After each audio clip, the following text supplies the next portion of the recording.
This is the trash of today, a little nerdy-ass loser that fell into the middle of a competition where every participant is a thirsty girl with an animal spirit inside of her. Meanwhile, our boy is this simple human having to go up against the pig girl that makes bro smell her socks and puts them on his head like he's fucking Dobby from Harry Potter or something. The cat girl that's always invading my bro's bedroom for some nighttime warmth using high-tech invisible clothing, only to be surprised by the bunny girl neighbor who is his childhood friend. There's the monkey girl, and God knows how many others. And since he is the organizer of the event, his presence makes the girls cry. Babes are sad and walking around with tears running down their thighs when they see our Chad, because they need him to recharge their batteries via physical touch, and the closer and deeper, the stronger they become. Yeah, my dude is suffering these heavenly tortures of having 12 animalistic girls chasing him down 24/7. This shit is so brutal that I would never pay a huge sum of money to have the same chance. But while these animals are walking around trying to devour my boy, he's just trying to survive and not be the toy of those competitors. But before things get deliciously good, I mean bad, we gotta run back to the first encounter with the cat, and the main character says his name is Lu Ju.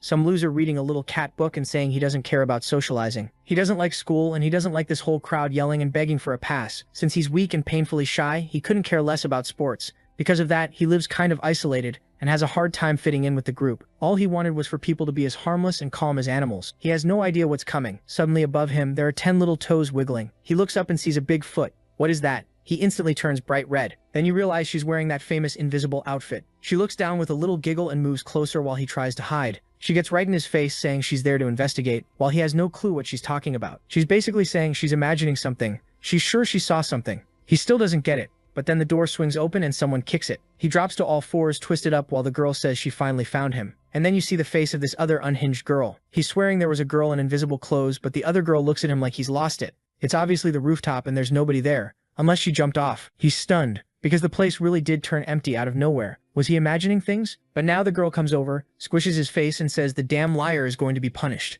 The scene keeps going, and the author makes it very clear what they're into. We're not even 24 minutes into this story, and we're already on the second foot, and someone's saying this would make certain people very happy. She's smacking his face with her foot. Seriously, what kind of humiliating punishment is this? And she clearly knows what she's doing. She asks why he's complaining, since this is basically a reward. The weirdo, or maybe he's just being honest, who knows, stammers that yeah, maybe it's not that bad. The smell was nice. Only a psycho would say that out loud. Everyone laughs and she says it's fine. He's beyond saving. Then she yanks off the treasure cover and shoves it in his face. With that psycho expression, the whole class is wondering if this kid is some kind of creep. The bullying starts coming at him from every direction. Then someone suddenly asks about this wife he supposedly has. He's completely confused, like his brain just short-circuited. Now a girl in class wants to know if he really has a wife, if they live together. What is this conversation? She tells him to confirm it already, or it's going to get worse for him. He's sweating bullets because he doesn't want to reveal anything. And then we see the target of all this, a girl sitting calmly in the corner of the classroom. Her name is Raven, acting like she has no idea what's going on.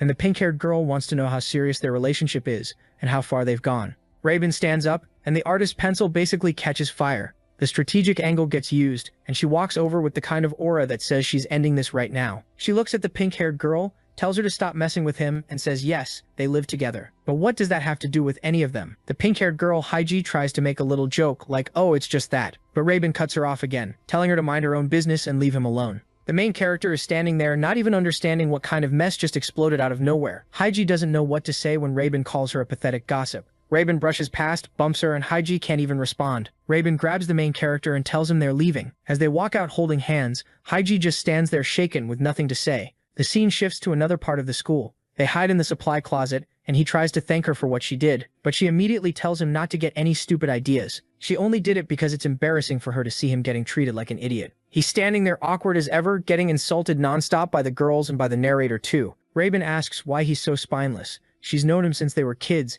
and she can't stand watching him be everyone's punching bag. She just keeps going. He's realizing it too. He grew up with her, but the distance between them feels huge. She's super social and pretty, and he's just some random loser, total trash. But while Raven is starting to tell him to stand up for himself, a little cat jumps in through the window straight at her. The cat lands right in her face. He moves to help. Then he trips, and suddenly she's on top of him. The focus lands on her little necklace. He looks at it and remembers the past, when he gave it to her. Back when she was basically a big-headed Funko Pop kid. She asks what he's thinking about, and he's stuck there saying he can't get out of this position. They're both blushing, and then the cat comes sprinting through, bites the necklace, rips it off, and leaps back to the window. It looks back with this smug little glance.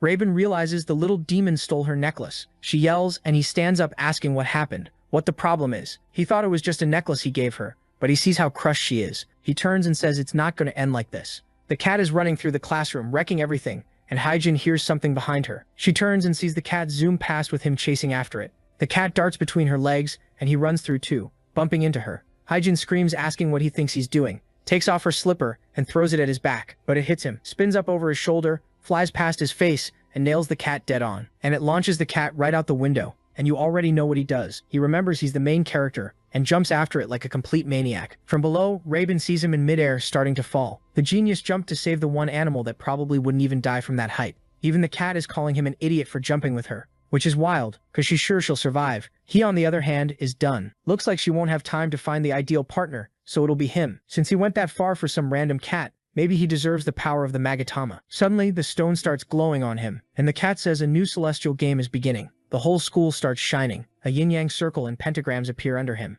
The cat tells him to say he accepts, like, kid, you've been talking for 15 minutes in midair. He focuses, shouts that he accepts too, and then the scene switches to a blonde figure. The main character looks like a child, or the other figure is 16 meters tall, and the creature asks what he truly desires. He's confused, trying to figure out what he's even supposed to say in a situation like that. He closes his eyes, but apparently he doesn't say anything, and the dream ends. He wakes up with this big-headed nurse asking if he's feeling okay. He panics, sits up, and accidentally headbutts her. They're both rubbing their foreheads, and she says she has no idea how, but he survived a free fall from the 4th floor. He's totally lost. While she's there like, wow, what a nurse. She demands he explain exactly how he doesn't have a single scratch. He, all awkward, says it must have been a miracle or something. She tells him to go to a real hospital and get tests done, because something has to be wrong with his body. He leaves the room, but there's also this thick-hipped figure watching him from far away. Still, he can't make sense of anything that happened today. When he finally gets home, guess who's sitting on his pillow? He freaks out, saying it's the same cat from before. She says she saved his life, so she owns this place now. He thinks about it for a second and says that kinda makes sense, but what he really wants to know is how there's a talking cat in his room. He starts banging his head, thinking he's gone crazy after the fall. The cat stretches out and tells him to stop playing dumb and just accept the job as judge already. Then she starts roasting him, makes this evil face and pounces on him. Meanwhile, we forgot she lives really close to him. Robin is sitting there confused. He should have been home already. And then she hears a bunch of noise from his room and runs over to see what's happening. She flies up the stairs, gets to the door, starts knocking, no answer. So she pulls it open and walks in. And what she finds is him with the invisible outfit cat girl. Robin's jaw drops while he tries to process how huge this problem is. The cat girl lets out a random meow. Robin immediately screams so loud the whole neighborhood could hear it. He freezes while the cat girl is clearly enjoying the chaos. Robin runs out yelling to everyone that there's a woman in invisible clothes invading her friend's room. The cat looks at him and says her name is Nina, and he doesn't need to worry about anything. He's way more worried about the mess this is going to cause in Robin's head. Robin is screaming for her mom, saying it's a crime. He has no idea what to do. He's on the floor while she's pointing at him, demanding he explain everything happening in this house right now. The poor guy realizes there's not much he can do. Then Robin's mom shows up saying her daughter is losing it. There's clearly nobody there. She completely ignores it, gives a little goodbye, and leaves. As Robin leaves too, the cat girl attacks him from behind, perfectly. He feels 2 little stings while she's meowing in his ear. Robin comes back to ask something again and sees him with his hand open and the cat girl on the floor. And instantly, she starts thinking something is seriously off. Before he has to explain again, he grabs some pillows, shoves the cat girl into the corner, and tells her to sleep. Watching her doze off, he can't believe that thing just destroyed his social life in 5 minutes. He collapses onto the bed. All he wanted was a little peace. He still has no idea what Nina was talking about, being a judge, some zodiac tournament, all that. And then Nina says the competition from 3,000 years ago is going to happen again. He doesn't care, he just wants to sleep. She wants to explain, but seeing how exhausted he is, she just says she's counting on him. He finally passes out. Then we see a dream, a cultivating human in this paradise-like place. The person is petting animals, and even the cat is there too. A robed figure stands up, asking who will accompany them on this journey, and starts walking away. Oh, actually it's not a man, it's a woman, saying there isn't room for everyone at the top, only 12 seats. And the way they decided who would get those powers was through a competition. So the main guy's in his room and suddenly jolts awake, totally startled. He looks to the side and sees, thank God, the cat is gone. Maybe all of that was just a dream. The good news, he's not that late for school. The bad news, at school, what's waiting for him is a sock to the face, and as he puts it, a nice stinky little foot. He gets up without thinking much and starts putting on his school uniform because yeah, the gross dude really doesn't shower. What he doesn't notice is that the little cat is clearly sitting there at the window. As soon as he finishes getting dressed, she jumps out of the house too and transforms. Like seriously, this thief broke into Raven's place and straight up stole her clothes. Back at school, the protagonist is slumped over his desk, begging to please not get kicked in the face again. But his sixth sense is going off. He remembers Haiji's little giggle and everything Raven told her. All of a sudden he flinches, stands up and takes off running to another classroom. And Raven isn't there. He starts thinking her disappearance is his fault. He goes to her house, knocks on the door, but her mom says she went to school. He's freaking out. She's not answering her phone, she's not at home. He's running all over the place and can't find her anywhere. And then while he's exhausted, guess who shows up acting all casual? Sweet Nina the cat. He jumps when he sees her and asks what's going on.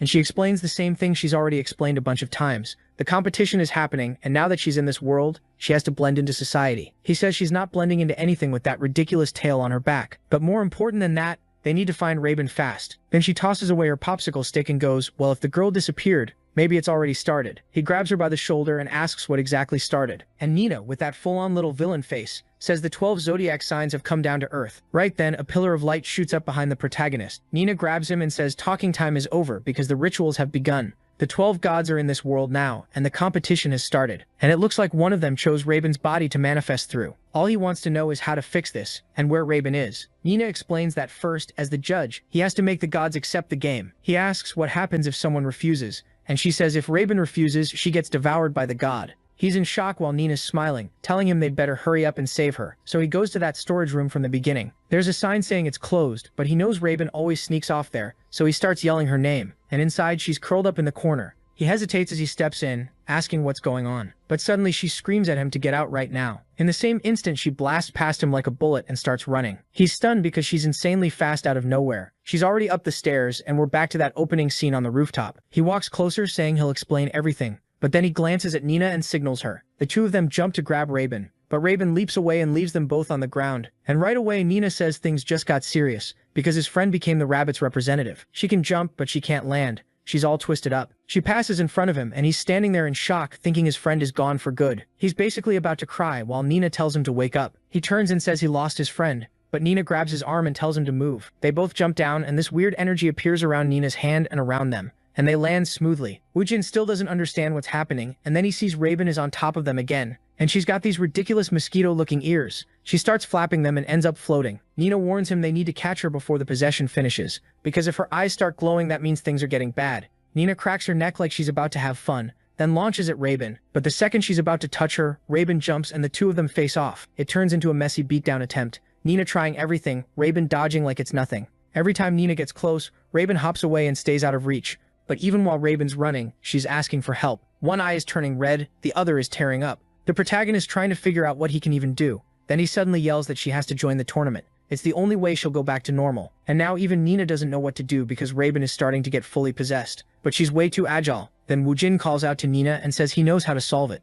Nina's surprised by the idea he came up with while Raven keeps hopping all over the school. Nina keeps chasing, her nails glowing. She almost lands a hit, but Robin steps on what looks like Nina's arm and kicks off toward the wall. Now Robin looks like she's completely transformed. They end up on top of another building. Robin keeps running, glances to the side, and climbs even higher, but weirdly Nina looks like she's smiling. Meanwhile, the protagonist is sprinting up the stairs, and we see his plan was to corner her no matter what. The problem is he's useless physically and passes out from exhaustion until he remembers his friend crying. Then he grabs his glasses again, stands up, forces himself to keep going, and reaches the rooftop. The second he opens the door, guess who shows up at the perfect moment? His energy comes back instantly. He runs, and what is this? He moves like a volleyball player, ready to catch her as she falls. Perfect timing. He catches her, and she hits him with so much force. She sinks his foot into the concrete. How did he not crack a rib? He hugs her tight while she's screaming, her eyes glowing. From far away, Nina yells that Robin is already losing consciousness. If she doesn't enter the tournament right now, it's over for both of them. He remembers when it was just the two of them, like little figurines. He's holding on with his hand all torn up,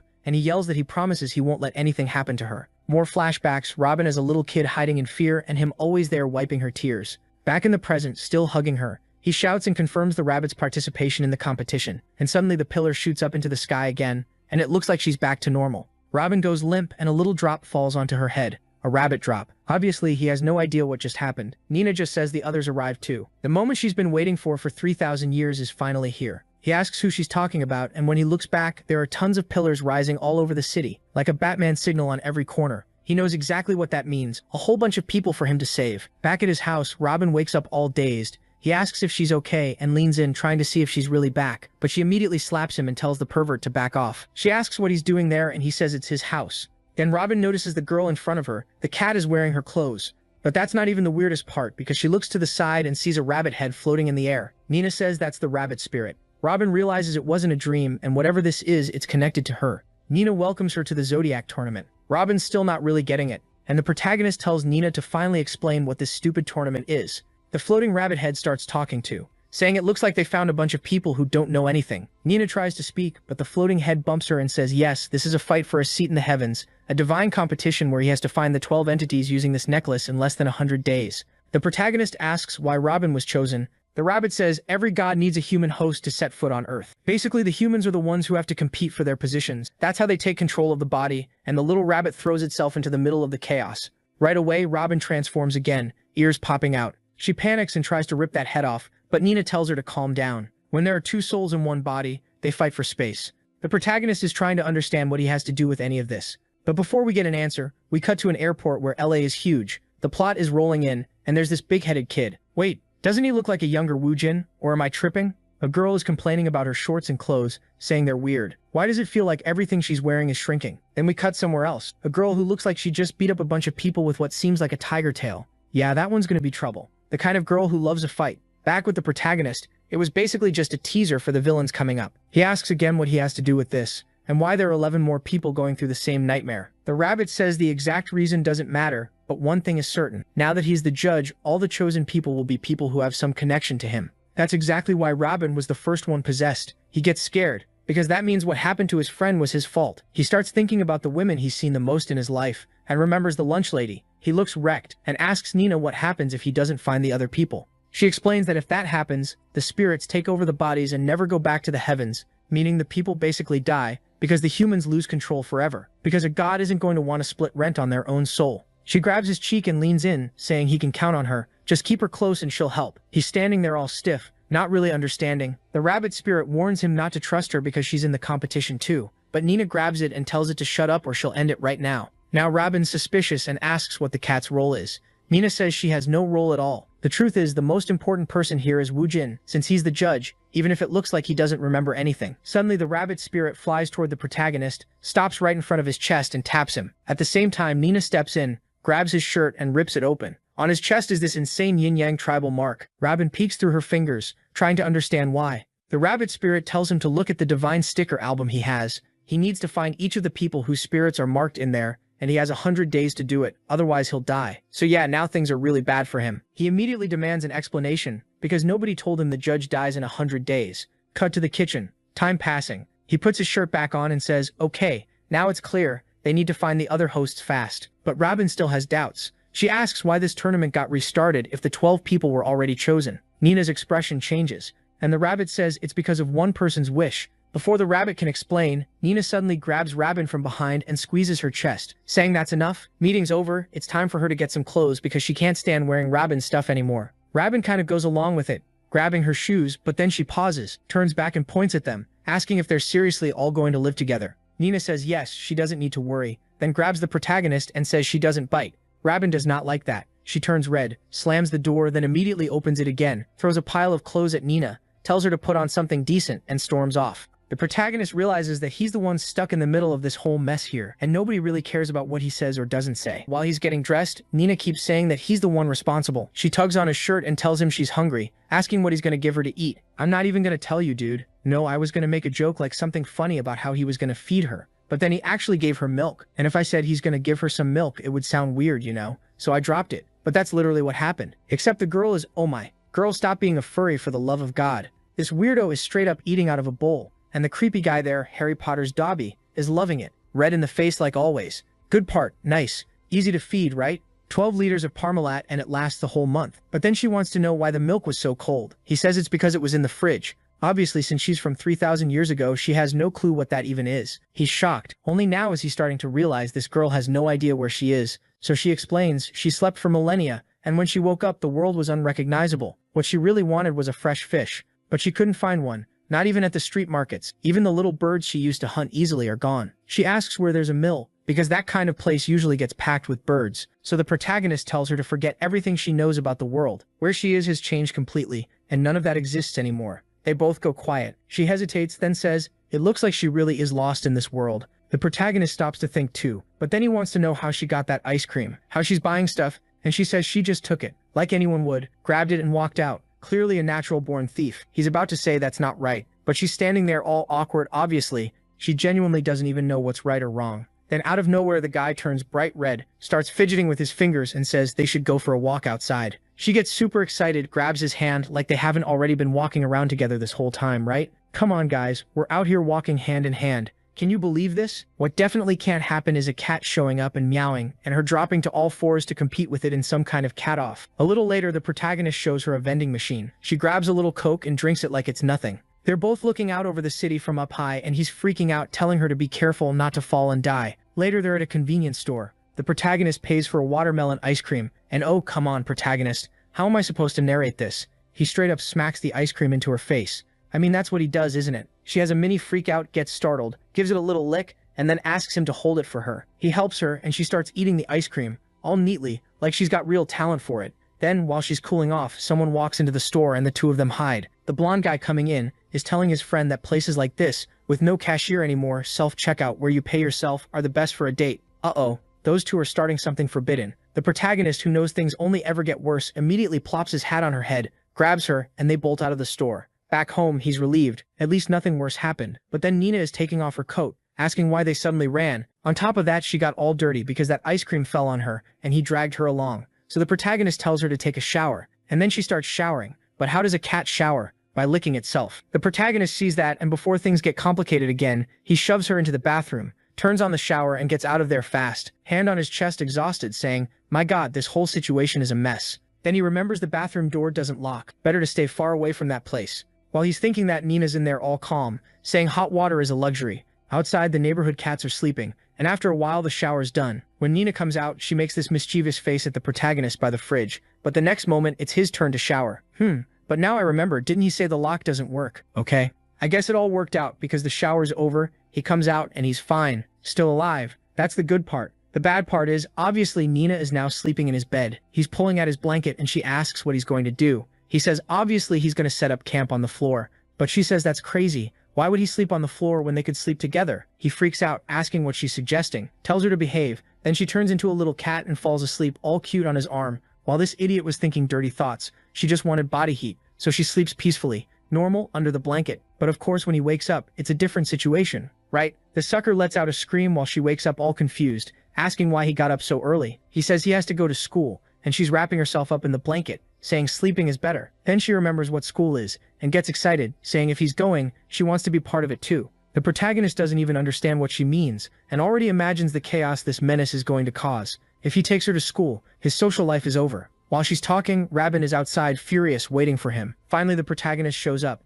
Rabin gets all happy, until she sees Nina with him, and her expression changes. She wants to know why this girl is always stuck to him. And Nina is yelling, saying she'll wait for the protagonist at home so they can sleep together. While he's standing there not even understanding what she's talking about, he tells her to just stay home and behave. But from her face, it's obvious that's not happening. She turns into a cat and takes off. At school, the protagonist is wondering how he's supposed to find those girls from all the different zodiac signs. The problem is he can't just give up. Not only will the girls suffer like Rabin, but he'll die too. He stops in front of a door, sighs, opens it slowly, and sees the classroom is calm. Okay, looks like nothing weird. He goes in, tosses his backpack on the desk, and then the teacher announces that all the bullies went to the hospital. Everyone starts whispering. She slams the desk, telling them to shut up, but he's confused. What do you mean they went to the hospital? Woojin thinks it's karma. You know, if you do bad, eventually you get bad back. The day is calm, and the protagonist is thinking that if he were a protagonist, this would be a romance story. His life was way too peaceful. But now it's time to meet another troublemaker. He forgot to return the library books, so he goes there, puts them on the counter, and then the woman, bam, touches his hand and something weird happens. What is that? Just a fingertip touch, and the girl turns red. Then she looks and sees he was reading a bunny book. When he notices, he tries to explain that he really likes animals. That's all. But she goes, I know, uh-oh, and she reveals she's seen him tons of times in the biology section. The protagonist realizes she really did know, because he's always grabbing animal books. Maybe he should read something more intellectual to impress women. The girl looks like she wants to say something. She finds the books she's all read, and then she tells him to leave. There are more people in line yelling at him. The guy gets out of there fast while she just stays there with that intense look. But in the middle of the rush, bam, he bumps into Rabin. He apologizes, and then he sees it's her, and she immediately asks if the idiot forgot to look where he was going. He's all awkward. While she asks if he's seen anyone suspicious, any other Zodiac people, whatever. He's kind of saying he still doesn't have any leads, until she grabs his arm and says this is hopeless. She's going to have to help. It's just a touch, and the guy turns bright red, but also come on, these wide-hip girls grabbing my boy all the time, it's rough. And she says she'll make sure he doesn't slack off on the job. Walking around the school, she says whoever awakened their abilities probably has major physical talent. So they're by the courts watching. And if I'm not mistaken, that one holding the basketball is the monkey, isn't she? Plus there's another one hydrating, showing off that artist talent. Then Robin notices there are a lot of weird people at school. Meanwhile, the protagonist is having a full-on episode. Everything going black and white. Hand on his chest, heart hurting. She tries to hold him so he doesn't fall, but he plays it off, saying he's going to the nurse's office. But Robin isn't dumb. She already knows something's going on. Meanwhile, in another part of the school, people are asking what happened to the gang. I think Regina, from the beginning, is asking if it's true. It was a bike accident. Robin is just listening, when suddenly, dude, one of the tough guys goes flying, and that girl who I think is the library one, walks past Robin. Cut to the nurse's office. The protagonist is a total mess, but wow, this nurse is going to kill more patients than she saves. Look at this lab coat on the floor. Full lips and she's coming closer to him. Hey, I was joking, nurse. I didn't think you were actually playing that game. She's hovering over our guy like a drone, checking him, saying the appointment isn't over. She says she has to check the heartbeat in a certain area. She's going to show him. She tells him to stay calm, but the guy is about to have a heart attack. That's what's happening. Before that though, we go back a few moments when the kid was walking down the hallway and seeing everything all smeared. Before that, we go back a bit more. The hallway was calm, until suddenly it wasn't. Everything spinning. The protagonist with chest pain. That's when he went into the nurse's office to ask for help. But the poor guy didn't know he was walking into a seriously dangerous place. He gets all embarrassed, turns his face away, apologizes, but obviously the attacker wasn't going to stop. He's wondering if he's seeing things because he knows the crazy stuff happening to him, when suddenly, bam, her hand lands on his back. With that half-closed look, she asks if the pain is in his chest. He's there with his hand and she says he doesn't need to worry. She'll take care of him. She knows exactly what he has. He can relax. The protagonist goes to the chair, but she asks what he thinks he's doing. He's supposed to sit on the little bed. He doesn't get it. This nurse is unique, let's say. But fine. He goes, sits on the bed and she comes close again. Then she tells him to take off his shirt so she can see his chest, to check if it's something with his heart or whatever. He awkwardly obeys, and then she puts her finger there and says the analysis is finished. The resonance spell was working. What's happening is his body isn't used to divine power. She starts climbing the mountain while the protagonist has no idea what's going on, but he's already pinned. He says it's hard to breathe, but she says he's lucky. Dude, hold on, this just got bad. The girl pulls out a snake tail, slit pupils. She says now he's going to disappear real quick. Oh no. All this adventure just for her to almost kill my boy. She smacks him with her tail, and not the kind he likes. The guy looks, freaks out. Meanwhile, in the hallways, we see a girl taking one to the chin. The other guy with orange hair looks confused, goes after the girl I think is from the library, but then the guy activates something in his hand and slams a paw strike into the other guy's chest. Another one comes from behind, but she glances sideways, pulls out a little goat horn, grabs his neck and throws him into the wall. One furious glare, the dude passes out, and she still goes in to stomp him while he begs for help. But she doesn't care. She just tells him to pay for what he did and starts stomping the poor guy. Meanwhile, Rabin is trying to call the protagonist, but he's being attacked somewhere else in the school, and his scream echoes. Rabin jumps, drops her phone, it hits the floor, and the horned girl walks up, asking who she is and what she's doing there. Back to the tail smack scene. The protagonist falls to the floor and the snake girl is threatening him, saying their little game is only going to hurt a tiny bit. The protagonist doesn't even want to hear it. He throws the door open and sprints down the hallway yelling for help. He spots a small room with the door open, slips inside and hides, praying that this nightmare will just pass by. Yeah, no chance. She's still got that huge tail and she's still dangerous. It's like she's got wall hacks. She instantly knows exactly where he's hiding. And then she smiles. Right away he gets this weird chill. He drops to the floor at the exact moment that tail whips past him again, barely missing. The way it punches into the wall, he's sure of one thing. If that had hit his head, he'd be dead. The snake stares him down and says this is where he dies. He has no idea how he's supposed to dodge, but when the next attack comes, Robert shows up and saves him. The big-tail nurse is furious. She got interrupted, but Robert grabs the boy's arm and takes off running. She demands to know why he's shirtless and what was going on. He explains that the nurse told him to take his clothes off and sit on the bed. Robert's shaking him in anger, but then she admits she saw something dangerous and messed up too. But Robert's fast, and still, the queen of that tail lands a hit on her leg and yanks her back. She flings her up, leaves her hanging upside down, and the snake celebrates, saying she's about to strike. And then what is that? She licks her and then bites. Robert's hand starts trembling. The protagonist tries to help, but the rabbit spirit is already twisting out of her body, all warped. The nurse catches it midair and says he's gotten a little stronger, but he's still just a snack. She says goodbye to the rabbit competitor when someone smashes through the window and Dam comes flying in with a kick right into her mouth and blows the tail monster back. When the protagonist looks, it's her. Nina showed up to save the day. Full parkour mode, she spins in again and lands another heavy kick. The protagonist stares, and Nina says she finally found him. He's too confused, wondering where she even got that uniform. Meanwhile, Rabin is completely drained.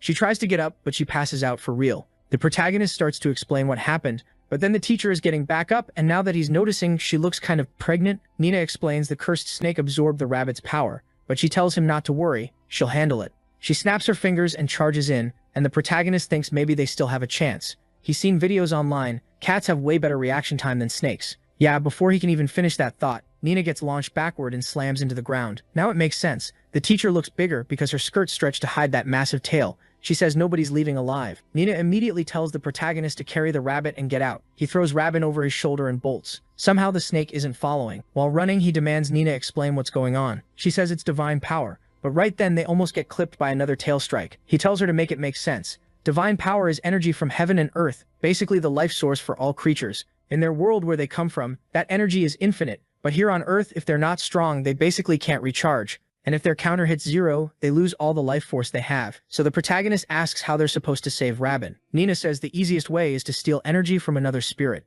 exactly like the snake did to the rabbit. That's why Rabbit passed out. She's completely empty. There's also a slow way to recover little by little, but that takes hours. They're still running and end up back at the tool room. Everything always ends up in that place. But the wide-hipped monster shows up and smashes through the entire wall. Everyone gets thrown back. Nina goes flying. The protagonist crashes and she hits the wall hard. He asks if Nina's okay. She says she's alive, just not in one piece. The giant snake moves closer, and Nina tells him to run while she distracts it. Then she adds that the snake's plan is probably to devour Wu Jin because he's the judge.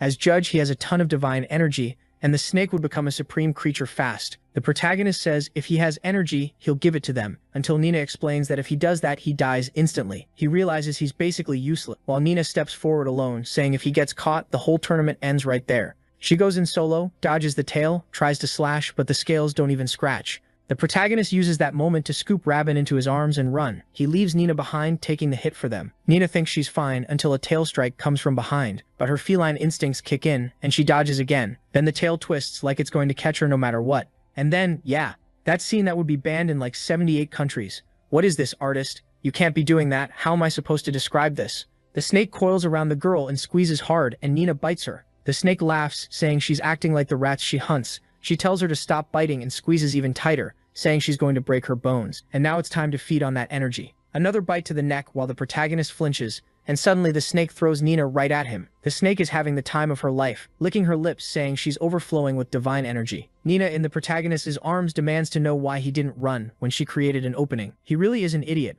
Then he looks down and sees it. Both the rabbit girl and the cat girl are passed out. The snake is glowing with green light. The boy is wrecked, realizing nothing is working because he's weak. And then an explosion of light fills the gym. When the smoke clears, the women are gone. Only the giant snake is left. From far away, you can see the creature's silhouette, laughing, telling him not to be so sad. He's going to be complete too, peacefully swallowed whole. She lunges to bite him and he's just drowning in despair. He gives up. Then out of nowhere he apologizes and nothing happens. And then the boy starts glowing. A pillar of light shoots up, light spilling everywhere, the whole city lighting up. His arm is stretched out and the snake just freezes, confused. What is this? The protagonist just started a full Giga Chad transformation or what? He throws up a yin-yang defense, and of course chapter ends, and we jump to the next one. Right as the snake attacks, he hesitates. Everything shines, and he forms a barrier like he's got insane swagger. The snake starts trembling, and even Nina is bugging out, trying to figure out what kind of power that is. The protagonist stands there with his arm extended, and the snake can't do anything. He tells her to go back where she came from, and suddenly another pillar of light rises,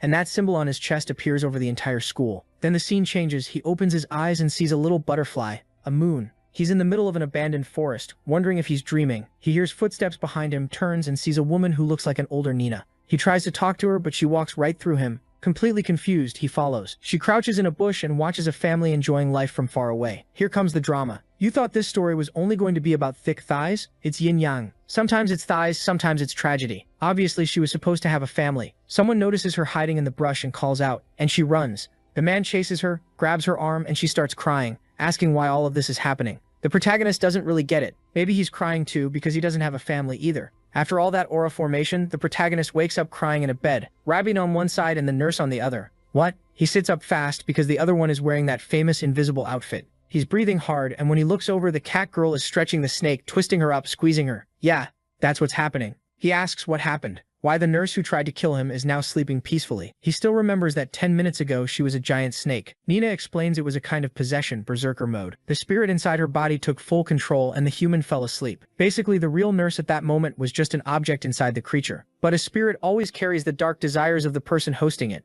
The protagonist is confused. Wait, so being a giant snake was the nurse's desire? Nina says they'll never know. The only thing she's sure of is that the woman's soul was too weak to handle the snake's ego. Nina's furious, saying that monster almost ruined the entire event, so the protagonist asks how they solved it. Nina remembers the boy with the white hair, looking ridiculously cool. Even the snake spirit wants to know what kind of cheat that was. Sorry, warrior, that was main character privilege. Nina tells the protagonist he resolved it using a power he shouldn't even know how to use yet. But it's connected to the judge's power. While spinning the little snake around, she says that to keep the rules of the game, the judge sometimes gets certain abilities. Now the protagonist is even more confused, so he really does have something special. While the snake suffers, he says he's at least relieved everyone's safe. Nina asks what he means. Safe? Doesn't he see the situation? He panics and asks what else happened. She says one of them had her power completely drained and the other almost lost her body to a divinity. Worst case, neither of them might wake up. Then the little snake apologizes, saying she arrived on Earth recently and got way too excited and ended up attacking innocent people. The protagonist still doesn't get it, and the snake explains that for gods, divine power is basically a drug like crack. Once they start consuming it, they get addicted. Woojin asks how they're supposed to fix this. Nina walks up, puts her hand on the scroll, and says the solution is right there with them. The biggest energy bank is in that room, but he remembers they already warned him. If he gives up his energy, he dies, and he's not trying to do that. Nina explains that only happens if he gets completely devoured. What they can do is use a container, and only part of his energy will be drained because the container has a limit, so he won't die in the process. The protagonist gets excited, so he can help Rabin. How does he do it? He tells her to explain right now so he can start the transfer. But of course the method is a little more connected than anyone expected. The cat girl clings to him and says she'll explain how the transfer works. But she was messing with him, nothing that intense. It's just holding hands and staying close. As soon as he touches Rabin, her little rabbit starts glowing again, recharging. He realizes he's going to have to stay pressed up against both of them for a while. And now he's suffering again, back on the bed. The closer the better, so both of them are basically on top of him. He wants room to breathe, but it's over. He's getting crushed because the other one says she fought hard and wants her energy back too. Yeah, this guy's life is rough. Meanwhile, in another part of the city, Haiji's mom, the foot girl's mom, remember? The one who put the sock on his face at the beginning, is banging on her door telling her to come out. Haiji is inside eating donuts, getting messages from people asking if she's really sick. She just keeps eating, smiling with pure spite, saying she's screwed. How is she supposed to go to school like this? She got the pig spirit and got chubby. Then the scene switches back to the school where everything happened. A human with black and white hair is staring at all the destruction. He puts his hands together, creates an explosion in the sky. Lightning, clouds. Is he rebuilding everything? Hard to tell. It'd be depressing if he's one of the 12 zodiac spirits. I thought it was 12 women. Don't start trolling me, artist. Back with the protagonist, he's under all three of them, exhausted, because while everyone's draining his energy, he's getting weaker. But in his little pixel heart, it feels like he can see how much energy Rabin still needs to recover. He also remembers the fight and how useless he was. He really needs to prepare better. He tries to get up, but they're all stuck to him, lazily draining his energy. They're spinning around up there, getting way too close. Hey, what's going on? What is happening here? And when that lightning from the guy at school strikes, Rabin wakes up and sees the other girl with her mouth right up on the boy's face. She lets out a scream and jumps up, demanding to know what's going on. While Nina wakes up all lazy and stretches out on top of him again. Rabin's about to say more, but then she notices that damn nurse was there too, and asks what she's doing there. The nurse stands up wearing the invisibility outfit, and everybody freaks out at once. The whole house erupts in shouting. The artist drops a super dangerous illustration before the next chapter, and we're back. Everyone in this place is wearing Rabin's outfits, plus one more bunny girl. And of course, the nurse has no idea what happened, and is asking them to explain how she even ended up there. They give her a recap of the snake fight, the bunny, all that stuff. The protagonist telling her to join the tournament by activating her power, and the little snake off to the side apologizing. Then the snake says she feels some kind of connection with the little snake. Way too many snakes in this story. She pets her, says she believes everything, and apologizes. But Rabin tells them to remember the important part. If they don't finish this tournament in 100 days, nobody's ever going to have a normal life again. They finally find out the snake's name, Hoi Jin. And now the nurse is kind of confused as she realizes how serious this really is. And she swears she won't leave the students to deal with this alone. They get excited because instead of scolding them or not believing them, she says she's going to support them. But then she steps closer and opens the protagonist's shirt to look at the glowing thing in the middle of his chest. And on the marking you can already see it now says Snake and Rabbit. She's curious, running her fingers over it, saying that's where the details are going to show up. She apologizes for being nosy, and the tomato head, red as always, says it's fine. Suddenly she panics, saying she's late for school, but he reminds her it's Saturday, and she flops onto the bed, relieved. Now she's thinking, wondering if everyone at school is really possessed. Nina stretches and says it'd be better if the enemies just showed up on their own. That's when Rabin says she remembers something from yesterday. The protagonist asks what, and she says she doesn't know all the details, but there was a girl with little horns choking some guy. Looks like she's the one who's been taking out the delinquents. Nina says that once again it's going to be someone with a nasty temper, and the fact she's been wiping out those delinquents makes it pretty clear the host has some dark urges. She steps toward Rabin and asks if she saw the person's face, and Rabin pushes her back, telling her not to get so close. Rabin only says it looked like the person had square glasses. Then the scene switches to a rainy place, and there she is, square glasses, a mask, and who knows what she's doing. She was putting cardboard on the ground when suddenly the chubby girl walked in. Oh, it's the girl who's been eating everything, right? Trying to survive now that she's starving, while some kid is wiping down shelves, and she's furious, because ever since she got chubby like this, the more she eats the hungrier she gets. Everything looks irresistible. She throws a pile of food down to pay, and the cashier is just staring. The chubby girl snaps at her to stop looking at her, and hurry up and ring everything up because she's taking it to eat. She's already paid like 200,000. Swipes her card, yanks the bag, knocks stuff over on the way out. Umbrellas end up on the floor, and she leaves. Square Glasses is just watching, then slams the table in anger. She stares straight at us like, found you. Back with the protagonist, he's thinking Square Glasses, trying to remember someone who looks like Diabolus and wears something like that. The two girls are almost arguing, and the tall nurse steps between them and tells them to calm down. Then Rabin says she hasn't showered since yesterday. Yeah, she's gross. She grabs her phone, which is vibrating, and sees she missed 43 calls from her mom. She instantly knows she's about to get the legendary scolding. Meanwhile, Nina is just watching. Her mom asks where she is and what she's doing. Rabin lies and says she's at the protagonist's house, nothing serious, and her mom just tells her not to do so much so early. Rabin yells so everyone can hear that it's not like that. But a little later, the teacher and the whole group are leaving. Our boy waves goodbye to his harem after an intense night with 4 girls in his room. As always, Nina keeps bothering him, shaking him, saying she's hungry. She wants this, she wants that. Rabin watches it all, and bam, she shuts the door. Out in the hallway, she's confused, wondering if she's jealous. And then she remembers waking up and seeing those mouths way too close. She's so mad she can't even explain it. Like, is she basically in love? She doesn't finish the thought. And that cat inside knows exactly what Rabin is feeling. She's doing it on purpose. This Zodiac girl is competing in everything. Before the protagonist can even notice, Nina grabs him again and tells him to make something for them to eat. Bad news, the pantry is empty. He has to go to the corner store. He asks if she wants to come, but she's on the couch acting dramatic, saying she's tired. She hates rain, so she'd rather stay there. The protagonist scratches his head and says fine, she should stay home and behave. He's going to the store in this downpour. So off to the store in the flood. The city is soaked, and he can feel the rain is way heavier than he expected. Then, no joke, there's this huge creature coming toward him. A hard bump, umbrella flying up, groceries all over the ground. The girl immediately crouches down and starts picking everything up. What was that? She bolted and ran again. It sounded like she yelled a quick sorry without meaning to. The protagonist noticed it sounded like Hygiene's voice, but the body was completely different. He recognizes those feet, and they're super swollen. And the kid's got a million IQ too. Since he remembers the snake changed appearance and Rabin changed too, maybe if she was one of the people who got a Zodiac, she changed as well. He takes off running after her. But what he doesn't know is there's someone in a wet shirt watching too. Square Glasses, the real one. Ji-yoon, who the protagonist is probably already guessing is the sheep girl based on what Rabin said. The girl Rabin warned was beating up all the delinquents at school. Right away, the protagonist remembers. Square Glasses. That's what Rabin said. It has to be her. Meanwhile, the little piggy is sprinting like crazy with her snacks. She's panicking. Looks back, wondering who's following her. She feels it, but doesn't see anyone. So she runs again. Then something steps. She hears footsteps,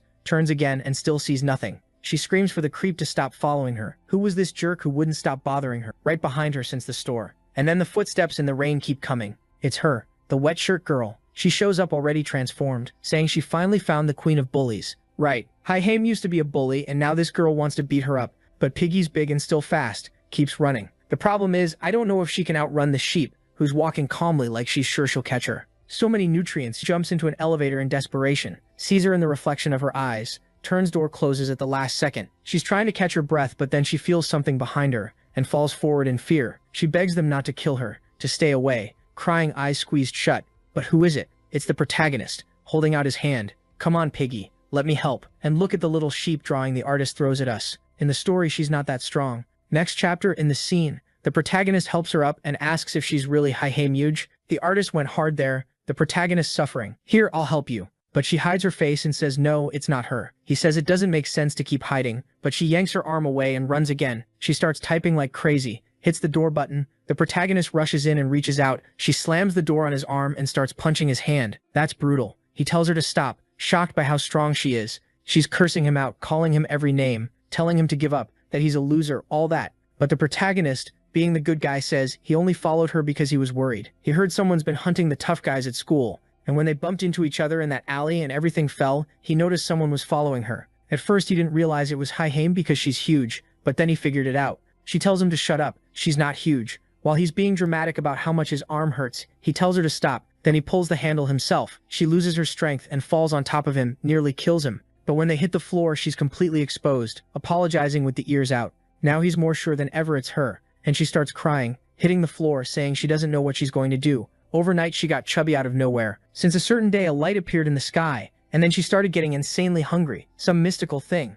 The kind of excuse every chubby person dreams of having. I was walking around and lightning hit me and I got fat. But then the elevator starts going down, meaning someone wants to come up, and she yanks him inside, closes the door, locks the handle. And the protagonist remembers, just like that little snake was insanely dangerous, there could be other people who got powers too, and they might not be nice about it. So he asks Hae if she got any power besides getting huge. She puts a hand on her belly and says the only thing that changed is she can eat enough for like 3 people. She clings to him, asking why he's so calm, while the protagonist realizes Hae hasn't noticed the power she got. The plan basically would be to get her into the tournament fast so she can awaken like Rabin did. Then finally, she'd be able to use those powers.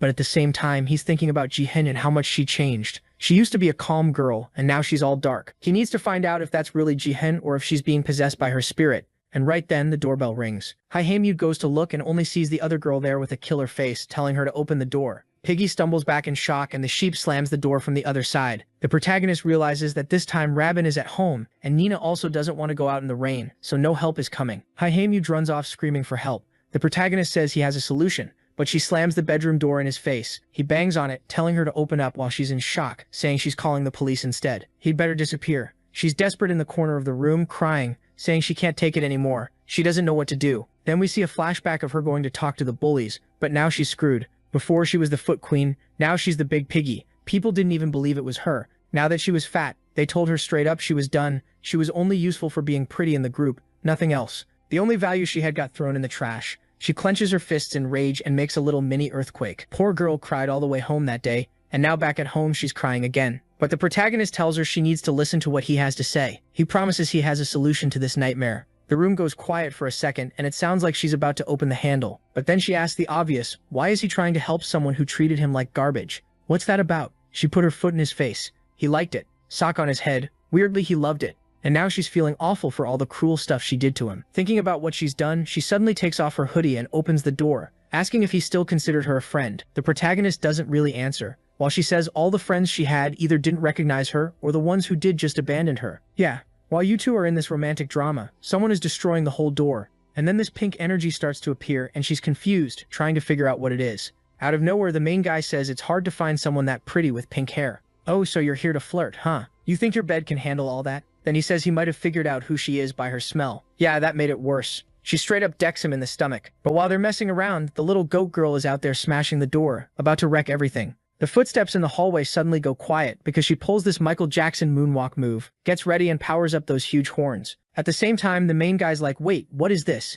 It's stuck to the ceiling. He hears Hae-jin getting closer. A circle appears over the two of them, and he yells that the little pig is joining the tournament. The other girl's just standing there, not really getting why he's calling her a pig. Then, all of a sudden, the room lights up, and a spirit comes out of her body. Literally a cute little pig. And it even compliments the main guy, saying he really is an elite judge. Hae-jin, though, is freaked out by this weird pig that just came out of her. Then, when it goes back into her body, there's another flash. The main guy gets blinded for a second, and at that exact moment, Ji-ham breaks the door down and storms into the house. She gets blinded too, but immediately throws a punch anyway. Except it calms down because Hae-jin blocks it, and with one heavy-handed hit she slams her into the wall. The main guy is shocked by how strong the pig is, and the story explains that pigs are insanely strong. Most of them only have about 13% body fat, and the rest is basically pure muscle. So if Hae-jin's weight jumped to around 100 kilos, right then she'd have ridiculous strength. And she follows up with another kick, blasting the sheep girl into the wall again. Seriously, sheep girl, what did you do to deserve getting wrecked like this? She tries to get up, but now it's bad. Hae-jin was already loud and aggressive, and now she's got strength too. So she's about to beat her even harder. Then she's suddenly all slim again, back to toe queen mode, and throws a punch into the wall. But the sheep girl isn't weak either. She manages to vanish and reappear to the side. Meanwhile, the main guy is kind of enjoying the fight. A girl fight is wild, until both of them look at him like, is someone seriously enjoying this a little too much? Even so, the exchange still manages to throw Haijin back, while Jihin the sheep just stands there. When she notices the main guy, she starts acting weird. She jumps, does this backward spinning flip, lands on the railing and stares him down. He doesn't get it and tells her to calm down, but she just jumps down from upstairs and runs away. He watches all those acrobatics, wondering why the second she saw him, she suddenly bolted. But then, now that he saved another waifu, it's reward time, aka more crying on his clothes. He grabs Haijin, pins her against the wall, looks her over, and goes, "Wait, what is this? Oh my god." Since she was wearing those huge clothes, now everything's hanging off and slipping down. Haijin immediately thinks he's being a creep trying to sneak a look. Same old argument. Then they notice the house is totally wrecked, and outside, it's still raining. Meanwhile, Nina is sprawled out on the couch. She hears someone coming to the door and assumes it's the main guy bringing food, but it's a different kind of delivery. He brought another girl home. You'd think Nina would be sad, but she's excited, saying he finally found the pig. Now Haijin is furious, wanting to know why there's another woman in his house waiting for him. And now the bimbo finally realizes he really does have another woman there. So now the two of them are demanding to know what the other one is doing in his house. Haijin even says the rumors about Rabin living with him were all true. Nina doesn't care about any of that, she just wants to eat, trying to open the box. The main guy looks around and realizes it's a total mess. A little later they sit down, and now he has to explain the whole competition thing to Haijin. He's exhausted, he has to explain this to everyone. Haijin isn't even that interested in the details. What she wants is to know why they're dragging her into this at all. Right then, the pig spirit pops out to lecture her, and when it comes out telling her to calm down, she instantly gets chubby again, and immediately starts hitting it, ordering it to get back in her body. Once it goes back, she turns into this thick, heavy version of herself again, and she starts worrying what happens if that pig pops out of her at random. Later, Rabin asks if all the hosts are really going to be from their school. The main guy brings up Jikwon to library girl, saying he's sure she's the sheep, but she's totally different now. Before, she was calm and smiled gently. Then again, he didn't see those little side smirks she used to do. Rabin says she doesn't know if that's true. Maybe this is her real personality. Then Nina stands up and says that girl might be their biggest problem, someone they can't tell whether she's being controlled by the spirit or if she's genuinely cruel. Then Nina thinks for a second, smirks, and tells the thick pig girl that she's got a plan to deal with it. She says she's noticed the sheep's targets were always people who messed with Woojin. Everyone she hunts seems to be someone who bullied him. Haijin gets awkward and apologizes. The blonde girl says she's not accepting that bullying him was wrong. But Nina cuts in and says what matters is they have a way to lure that girl out. Just use him. He's going to be the sheep's shepherd. He's confused. Why does it have to be him again? Because Nina explains, obviously Jaeyeon is obsessed with him. All he has to do is find a way to get her alone. Take her somewhere secluded like an alley. That hits him because he's never even said hi to her. Rabin gets worried the plan sounds dangerous. Aren't they putting Woojin's life at risk? Then Nina says they're being way too relaxed. They're forgetting there are only 90 days left, or Woojin dies and everyone stays stuck with these spirits forever, and the spirits will take over. That's when the main guy remembers the obvious. His time is limited. Nina tells them not to forget they can't fight each other. First, they need to focus on bringing everyone into the tournament. A second of silence. Then Haijin raises her hand and says she'll join because she wants payback on that damn sheep. And she's also furious that she keeps randomly getting fat. Then the topic changes when she realizes her parents are calling, and she gets chewed out. They're complaining they got home and everything's destroyed, so she jumps up and runs off to explain. Rabin points out something weird. They still haven't been caught by any authorities. Like when that snake showed up, if any camera had captured that, the military would already be involved. But while they're having this serious discussion, Nina is rolling around on the floor, not caring. Haijin is still arguing on the phone. And the funny part is that since she's a troublemaker, she starts yelling that she's not coming home today. She's sleeping at a friend's place. Bye. Then she turns to the main guy, calls him a loser, and asks if there's room in his bed. Rabin tells her to stop acting so bold in her house, while the main guy tells everyone to calm down. Nina just wants to eat. Then Robin's mom opens the door and sees everyone together, and they all say hi. Luckily, nothing looked too suspicious, so she just serves the food, and Nina goes to eat her cat food. Her mom says they need to give her a heads up when they're bringing that many friends over. She apologizes and says that's all she could make. Haijin says it's fine, while Rabin jokes they're going to need a lot to feed the pig. Haijin doesn't even care about the insult. She just starts eating and says sorry. But to mess with Rabin, since her mom is right there, she says Rabin is always glued to Woojin every day, acting all sweet. Rabin turns red. The main guy doesn't want to deal with it, and after a while the plates are clean.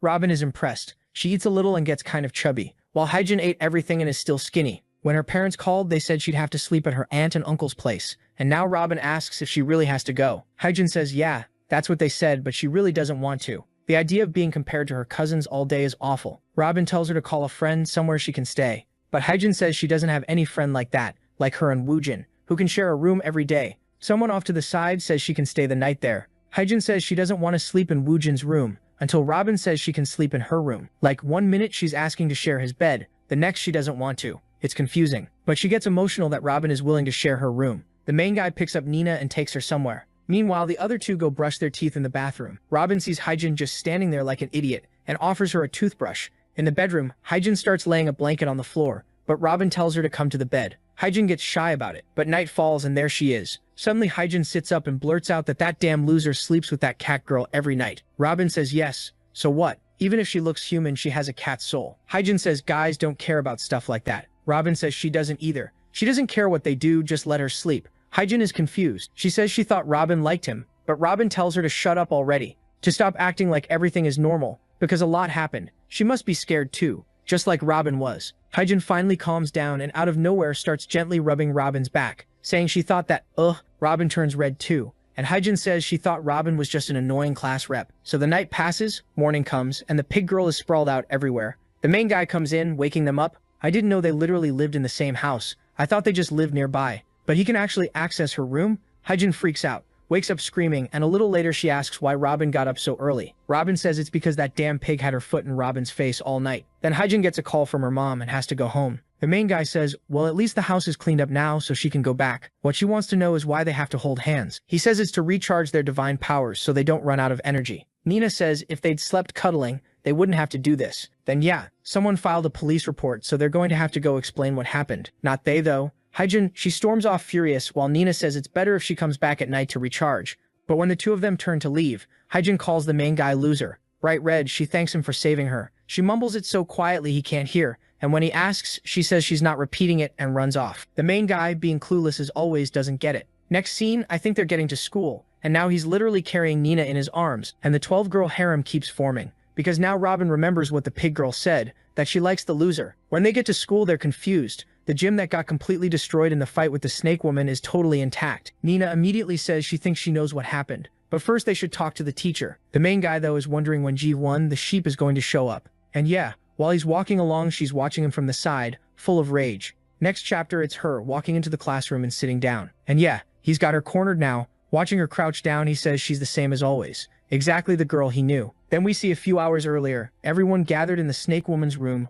Hyejin, to talk about how that sheep had the nerve to come to school like nothing happened. Robert asks what they're going to do. Are they doing that plan, the operation, where they use Woojin? Nina says she guarantees it. Meanwhile, he's still unsure, saying maybe it'd be better to talk to her first and understand what's going on. Everyone's shocked because obviously that could have gone wrong and it was insanely risky. And Hyejin asks why he's going that far for this girl. Just capture her and be done with it. The protagonist stops to think, since she came to school like normal, maybe there's some kind of trigger, something that makes her power lose control. Nina comes up behind him and says he's frustrating, but fine, since he wants to do it and he's the great judge, go handle it. She basically shoves him out and tells him to make a decision. He can't stop thinking it's weird that she'd come to school after causing so much trouble. He needed to understand why and make sure she doesn't lose control again. Maybe they could solve everything with a conversation, which would be way better than some plan that puts her at risk. Back to the moment he called out to her and she just stood there, kind of confused about why he was there. Then he realizes his talent for suddenly talking to a girl like this is literally zero. She sits down, asks if he's there to return a book, and he says no, it's about what happened over the weekend. She plays dumb, blushes a little, and goes, weekend, like she has no idea. He slams the desk and says he was there too, and he remembers. She went to Haiji's house,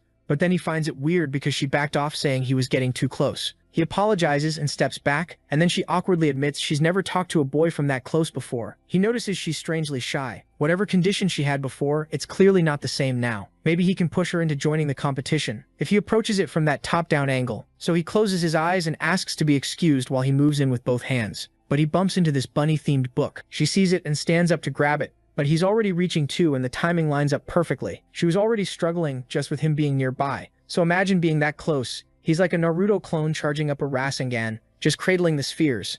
And the worst part is he's apologizing all freaked out while she's saying it's fine, but if he could maybe take his hands away and stop whatever ritual he's doing, that'd be great. He panics, yanks his arms back, and everyone's gathered around talking about how there's a pervert nearby. He tells them they can argue about it later. He's thinking his attempt was a total failure. And look at this artist drawing the little pig girl like some tiny demon. Come on. And speaking of that, right then back in the classroom, Hyejin shows up. The fake friends who don't actually care, drawn in black and white, are all like, we missed you, you were gone so long. She just makes excuses, saying she was kind of sick. But then the protagonist comes running, calls her over and says he's got a problem. He failed to talk to Jin Hanyo, and then all of Hyejin's friends are like, why is he talking to her like that? Why do they suddenly look weirdly close? Wasn't she the one who used to bully him? He tries to explain, but suddenly she grabs his head, calls him Jin Han, slams him into the wall. He asks what her problem is, and she tells him to hurry up and say what he came to say. I thought she was about to bully him, but he explains that he tried talking to Jin Han and it didn't work. She grabs his arm and tells him to be proud of himself. At least he tried. This is a good start. He's totally confused, like, I can't believe she's being this honest. He turns bright red thanking her, while she says he's got insane courage to talk to that crazy older woman. But also, the protagonist is kind of a creep. She's stuck to him like ice, and he's staring from the high ground angle. He's abusing the high ground 100%. The class thinks it's weird they're so friendly, but Hyejin doesn't care. She says now that he's talked to her, things have started. He can try again later, and it'll be even easier, assuming he didn't do anything stupid. That's when he admits he cradled the spheres. Immediately she grabs his collar, demanding to know how it went from talking to that. He says he'll explain, but first he wants to know where Rebin is. White Hips turns around and says it looks like she went to some student council meeting or something. The scene cuts to the infirmary, where Nina is freaked out, asking if he seriously tried that on the sheep. He explains that since she was acting normal, he thought if he could get the sheep to join the game, everything would work out. Nina goes, that doesn't sound that bad, so why did it fail? He says maybe because he got too close too fast. He doesn't get it. Hyejin just thinks it's exactly the loser talk she expected from him. But where's Rebin? Woojin, the little nurse, apologizes, but says she has to step out to the teacher's office too. Then the protagonist gets a message. It's Jihyun saying she needs to talk to him about what happened earlier. Can they meet behind the school? He tells everyone the Shepherd Boy operation isn't dead yet. Meanwhile, in the council room, the meeting is ending. Everyone's leaving and Rebin's thinking this stupid meeting took way longer than she expected. She checks her phone and sees the protagonist's message saying the sheep asked to meet him behind the school. She's impressed the loser actually pulled it off. She'd better go see what happens, but right then someone calls her. She turns around and no way. It's Jitha herself asking if she's the girl known as Bake Rebin. Rebin, confused, says yes, wondering why the girl who's supposed to be behind the school with the protagonist is here with her. And here comes the madness. Jitha her puts on that yonder face, steps closer and invites her to have a little talk in the library. Next chapter, it's the same request, but with that wicked expression and Rebin looking lost. At the same time, she's saying, yeah, sure. She's typing something out like, I don't even know if she's sending a voice message or typing behind someone's back. That's skill. Meanwhile, Nina and Hyejin are sitting on the benches waiting, wondering where the sheep is and why she hasn't shown up. And worst of all, why is Nina so calm? Hyejin grabs the protagonist and demands he answer, did that woman lie to him? What's going on? He checks his phone and sees a messed up message from Rebin, something about being on the way to the bookstore with the sheep. They're trying to figure it out, but Hyejin instantly gets it and translates it. She yanks the protagonist and starts running, saying their plan was obviously exposed. Ji-yoon knows something. They ask how, and Hyejin says that's why the text was all garbled. Rebin had to send it in a hurry. They get to the school and Hyejin kicks the door in, sending stuff flying. The protagonist asks if Rebin's okay, but what the hell? The sheep is literally giving Rebin a kiss. That's not what he expected. He asks what they're doing, and when they became that kind of duo. But the kiss is way too intense. Rebin's eyes roll back and she collapses to the floor. The sheep smiles at Nina and immediately orders the pig to go after them too, then takes off running. Nina doesn't get why. Then she explains, the sheep stole Rebin's divine power. Yeah, but once it's stolen, it's stolen. Nina goes in to punch her, but the girl starts spinning up some kind of power, tons of Baphomet horns. Damn, it got serious fast. And she's always wearing that see-through shirt showing her bra. The protagonist asks if Rebin's okay and tries to recharge her battery. Rebin manages to stand up, saying she's not dead. But then she looks to the side. Look at the size of that woman. That's the final boss for real. Then we see what happened a few seconds earlier. Rebin asked what she could do for Ji-yoon, and Ji-yoon asked back what the problem was with Rebin's group. Rebin didn't get it. The sheep brought up the incidents happening at school. They've been trying to find the culprit, as far as she knows. Rebin, confused, asked why she thinks it has anything to do with them and what it has to do with her. Jihyun says it has everything to do with her because she's the culprit. Rebin's confused, why call her here just to confess out of nowhere? Jihyun says she knows Rebin was secretly watching last time. The clueless bunny realizes that day it wasn't only her who saw Jihyun. Rebin asks why she's doing this. Baphomet girl says she'll be direct, don't get in her way and stop protecting Hyeji. That girl never had anything to do with them anyway. It'd be better for everyone if a troublemaker like her got punished. Robert says Jihyun is clearly not okay right now, but since she already knows almost everything, it'll be easy to explain. So she lays it all out, the tournament of the 12 zodiacs, and each person being possessed by some weird spirit. They're looking after Hyeji because she's part of the competition too, and everyone thinks Jihyun, the sheep, is acting strange because she's been taken over by a spirit. Jihyun, confused, asks what this zodiac tournament even is. She stands up and slams the table, cutting Rabin off, saying Rabin is under some kind of illusion, and even if it were true, it still makes no sense to protect Hyeji. Robert says it doesn't matter, Jihyun should go talk to Ju to join the tournament, and everything will go back to normal. But Jihyun stands up, takes off her glasses and starts walking away while Rabin tells her to stop. Jihyun reaches the door and asks who said she's running away. She locks everything, turns around and says she wants both of them there. Rabin's supposed to be the hopping bunny, but she's terrified. She activates her big bunny ears and tries to run, but Jihyun rushes in, grabs her by the ear, and that's it. In a closed space, there's not much hopping you can do. Jihyun still wants to talk, saying she wants to understand why they're protecting Hyeji. Rabin tries to explain that even if she doesn't think what Hyeji did before was good, and hitting the boy was wrong, there are other ways to deal with it. But Jihyun won't accept it, saying it's ridiculous for Rabin to say that after seeing Woojin suffering right next to her. Rabin doesn't get why she's bringing up Woojin now, but yells that even he wouldn't want things handled like this. Too late. The sheep doesn't like that and throws her onto the table, asking if Rabin really thinks she knows Woojin that well. They might live in the same house and be close physically and emotionally, but Jihyun understands what he wants better. An artist, do you want me to focus on the fight? Stop drawing those curves like that. Then the sheep leans in by Rabin's ear and asks what Rabin thinks about Woojin. Doesn't she have any feelings for him? We get this weird image of Rabin screaming from that angle with her ears being pulled, saying she and him are just friends, nothing more childhood friends. Jihyun yanks harder, throws her into the wall and says that's a relief, because she likes Woojin. Actually, she loves him. Yandere, huh? Some people are into that. Now Rabin starts to understand why the bullies were really getting beaten up. Jihyun says she'll offer Rabin something, since Rabin doesn't like Woojin. She whispers in her ear, telling her that if she accepts the deal, she'll join the Zodiac without complaining. Rabin asks what happens if she refuses. Jihyun says she won't stop destroying everyone until the whole school is gone. His friends, even the nurse, everyone will suffer. Rabin says she'll think about it, but that's when Jihyun goes in for the kiss.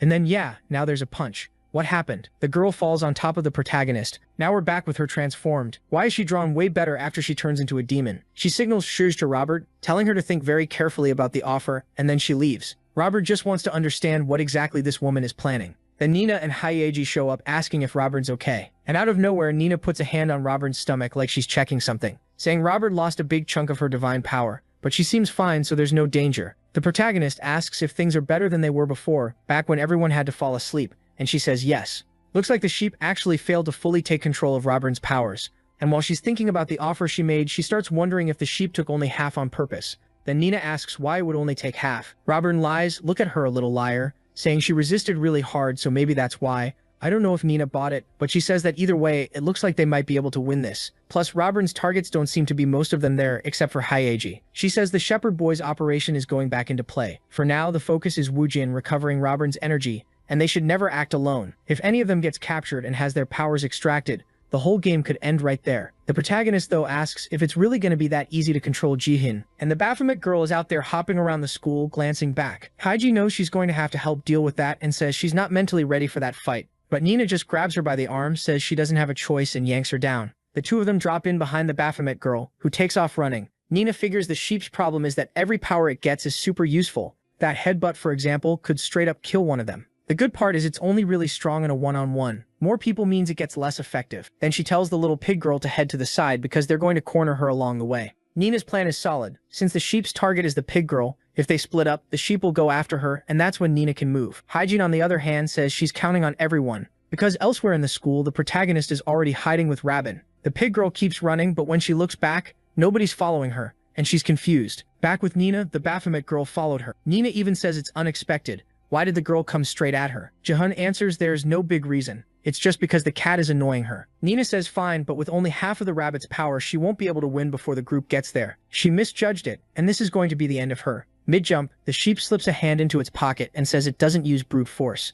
Then it throws a paper ball stuffed with a bunch of leaves inside. Yeah, Nina drops to the floor, and I can already guess what it is. The sheep asks if it's her first time under the effects of catnip, that stuff that makes cats go crazy and itchy. And now Nina's there, basically getting wrecked, like she's been drawn with a pencil that's on fire. Seriously brutal. The sheep leaves her there writhing in pain and just walks off. Nina can't even move properly. Totally stunned. Meanwhile, Hygiene is walking around confused, looking side to side. The tall protagonist pops out from a box like he wants to know where the damn sheep went. She says she doesn't know either. She thought she was going to be followed. And then boom. She feels the pressure and realizes the devil is right behind her. She turns, tries to back up, but in the same second, the sheep nails her in the stomach, slams her into the wall, rushes in again, knee to the chest. It's vicious. The poor pig girl is getting absolutely destroyed. The protagonist is thinking, where's Nina? She was supposed to be helping with this part of the plan. Hygiene face plants, and the sheep comes over, grabs her by the ear, yanks her up, and look at what the artist drew in the bottom right corner. For no reason, he cropped out the head just to show cleavage. A legend. I respect it.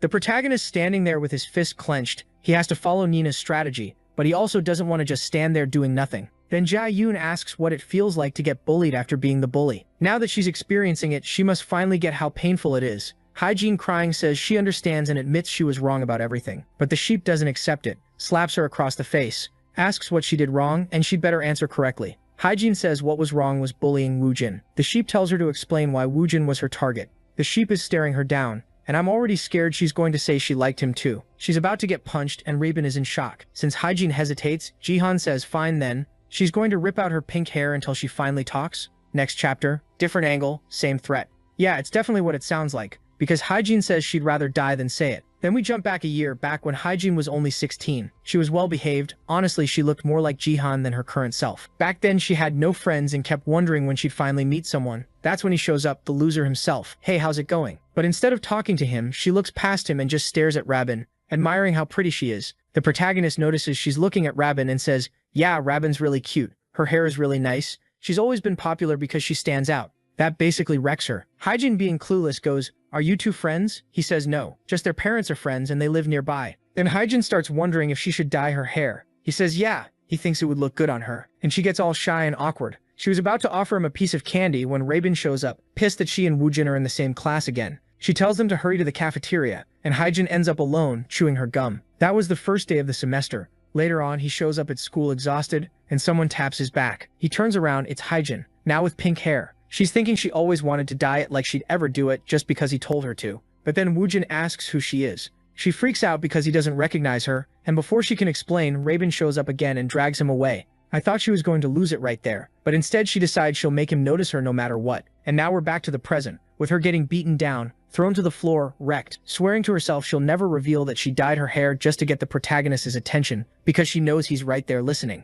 The dangerous sheep steps closer again, until the poor pig girl does that Japanese-style apology pose, butt up, face down, begging her to please leave it for later. Of course the sheep doesn't care, asking if she really thinks she'll be forgiven just because she's on her knees. The pig girl says fine, she can hit her as much as she wants if it makes her feel better. Jiren realizes she's doing this dramatic I won't talk thing, but warns it won't get her anywhere. If she's going to act like that, then fine. She'll go talk to the cat, the rabbit, and beat everyone up until she finally talks. Honestly, I think you all should notice Nina still isn't showing up so you can help already. I'm giving you permission. The sheep starts walking away, but Hae-jin grabs her leg and tells her to wait. Remembering her friends trying to be all sweet, she says she'll talk, and now Rabin is the one furious, fists clenched, telling the protagonist to get ready. Hae-jin is about to explain the reason she bullied Woojin. At the same time, the protagonist is staring, ready to hear it when Rabin suddenly shows up and interrupts, saying she'll handle it. The sheep glances to the side with a little grin. Then the protagonist comes up from behind like a complete idiot, and we already know his plan isn't going to work. He thinks it's the perfect chance, sneaks up from behind, and yeah, he grabs the sheep hard from behind, saying she's joining the tournament. But she's smiling, and he doesn't get why. Then suddenly the symbol actually appears. Wait, what? Hold on. The protagonist wakes up. The girls are all in front of him, and he's still stuck to the sheep who looks normal now. He says it looks like she's back to normal, and asks where they are. I'm confused too. Apparently after he grabbed her, the two of them went to the other side? No idea. The sheep is confused, asking why she's clinging to him so much, and the sheep's spirit is standing off to the side like the others, apologizing, saying it was away from Earth for too long and caused a lot of chaos when it entered her body. The protagonist realizes it really was the sheep being possessed that made her go crazy, but I don't know. Could he be inside some illusion the sheep made? Probably not. That would be too much. He looks at the girls in front of him, sees everyone's okay, and thinks, good, looks like everything's been explained. Then Ji-yoon starts crying, saying she never imagined she'd do such horrible things, and she really wants to apologize. Now Hae-jin is the one yelling, saying crying won't fix anything. The sheep clings to their boy, saying she's sorry and she'll do whatever he wants. He's standing there not really understanding, while Nina says, fine, whatever, they got another participant and solved today's problem. She takes off running, saying she's hungry, when Ji-yoon suddenly stops and calls out to Rabin, and then yeah, she snaps, turns around all possessed looking, and tells her to remember the promise. She joined the competition, but she didn't change the plan. That was the bait. Okay, I get it. So the evil didn't come from the spirit. It's in her already. Nasty little girl. Then she gets home, sits in her room with a trillion photos on the wall. You don't need to be Sherlock Holmes to know who's in those pictures. When she's sitting there panting and trembling, saying she got hugged, let's put it that way. Next chapter, the girls are wondering if Jihan really made it home. Okay, the pig girl is hitting the protagonist while Rabin is deep in thought. The protagonist calls her name and she just nods along like she's agreeing with something random, not even paying attention to the conversation. Hae-jin, meanwhile, is pissed that everyone was on Jihan's side, the rabbit's side, worrying about her, and now she's remembering that little hug she got from the protagonist, back when she was chubby, and she suddenly blushes. The protagonist sees her face is red and says she must be low on divine power because of the fight, and he reaches out to give her some divine power. She yanks his hand away, asking what he thinks he's doing, and he says he was giving her divine power. Then she changes direction, saying she's going another way, while Rabin is behind the protagonist, still wearing that worried look. Suddenly Nina's ear starts twitching. She stops, says she has something to do, tells them to go on ahead, and runs off too. The two of them don't get it. Everyone just vanished out of nowhere. Then the scene shifts to another part of the city under moonlight, and there's a guy using some kind of ability. He's summoning mist, some shadow, when someone says he's working hard even this late at night. The guy turns and fires off a burst of light, whatever that is, and someone in white shoes says a hit like that could be fatal. Finally, the fifth spirit has appeared. Damn. Number 5 is the dragon. And seriously, why couldn't it be a dragon woman? He turns and tells Nina he doesn't really care about the rankings the gods decided. She says his emotionless doll attitude hasn't changed, and that's good, because that way he won't mess up her plans. The dragon just stares, like he doesn't care about anything she's saying. Seeing that, she says he really is boring.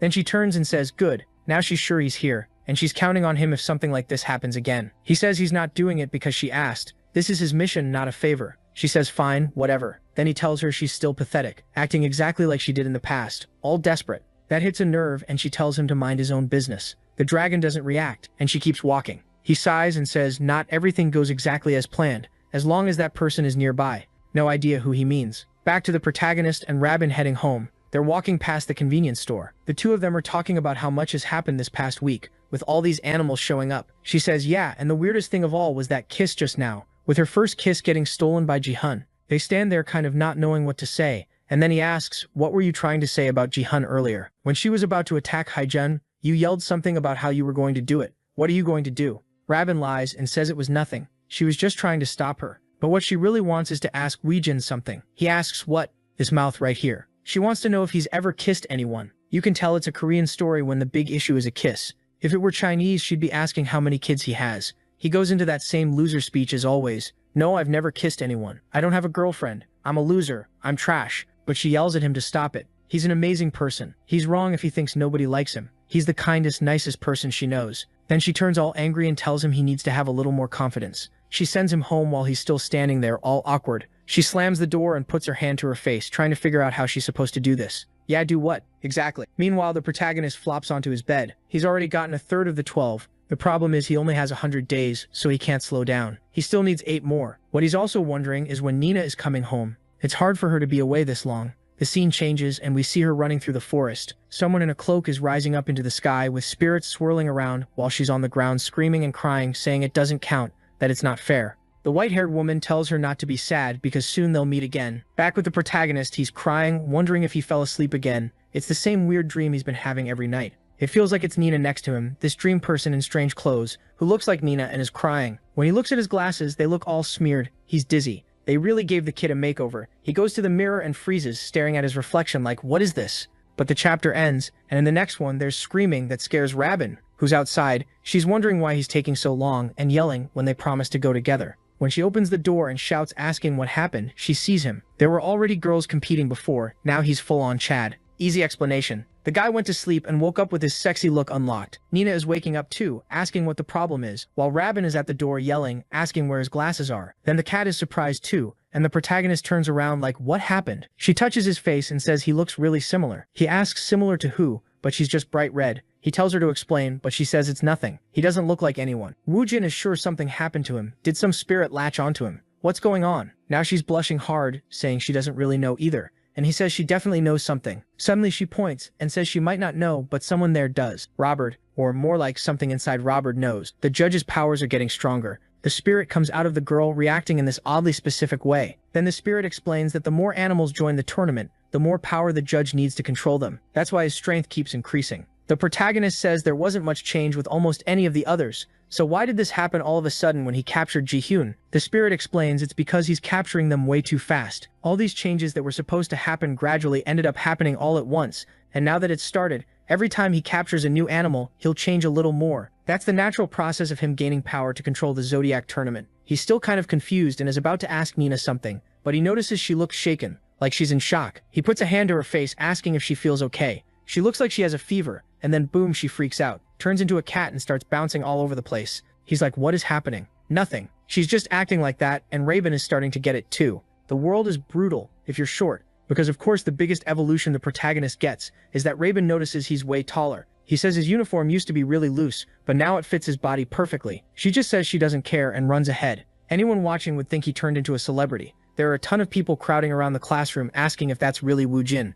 Something's off. How did he change that much overnight? Haijin hears the talk in the hallway, sees him surrounded, and runs over yelling his name, asking if it's really him. The kid looks like a titan now. She says it makes no sense. Yesterday they were basically the same height. But the girls in the class start turning on Haijin, saying here she goes again, trying to bully him. She uses her bad reputation to clear the room, telling everyone to get out. They were bothering Woo Jin too much and needed to stop messing with him. People look kind of annoyed at her, and she grabs him and says they're going somewhere else. On the stairs she tells him to tell the truth. Does he have a spirit too? He says no, it's because he got that judge power and it's growing. Something like that. She says it's unfair. She gets the pig's power and gets fat, while he gets taller and doesn't even need glasses anymore. He tells her to get off his ear and nudges her away, saying she's tickling his ear. She turns red. The girls were already struggling, and now that he's built up like this, then she teases him, saying he needs to learn to handle things too. Yesterday she got beat up because of him. He gets awkward, and she says she's kidding. It's not a big deal. She starts to apologize, but he says next time he swears he'll protect her. That almost makes her short circuit. She pulls away from him, says he's still ugly, and tells him to go back to his class. He's standing there confused with his mop hair,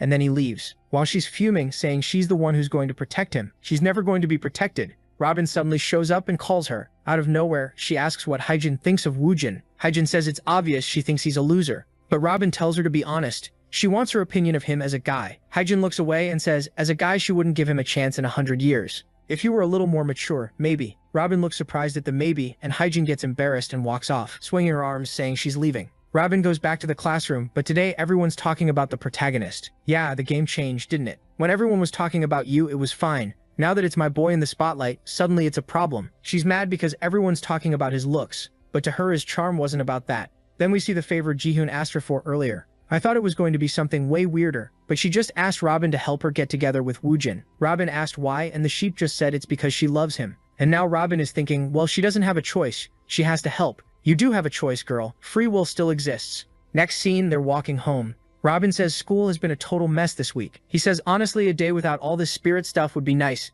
but she tells him he needs to start thinking. Does he remember anyone else he might be connected to? Any clue at all? They still need to find 8 more. He says no, he can't remember anyone else. Could there be someone he's connected to without realizing it? Robin looks like she's thinking something, but right when she's about to call his name, something appears in front of them. And wow, those L and A are huge. She runs up saying he got so tall, and she's already kissing his cheek, hugging him and going in like a wrecking ball. Robin is standing there asking what she's doing, and the protagonist is embarrassed. And that's the 9th one, meaning she's older than him. The girl is basically a walking hourglass. She stares Robin down and steps right up in her face asking who she is. Is she Woo Jin's girlfriend? Next chapter, it's dead silent, and Robin is wondering if this girl is his sister. But she's clearly a foreigner, so who is she? The L and A are still fighting for their lives, while the foreign girl also wants to know who Robin is. Robin says no, she's not Woo Jin's girlfriend, and asks him who this girl is. He scratches his head awkwardly and says it's been a long time since they've seen each other. She says yeah, almost 10 years.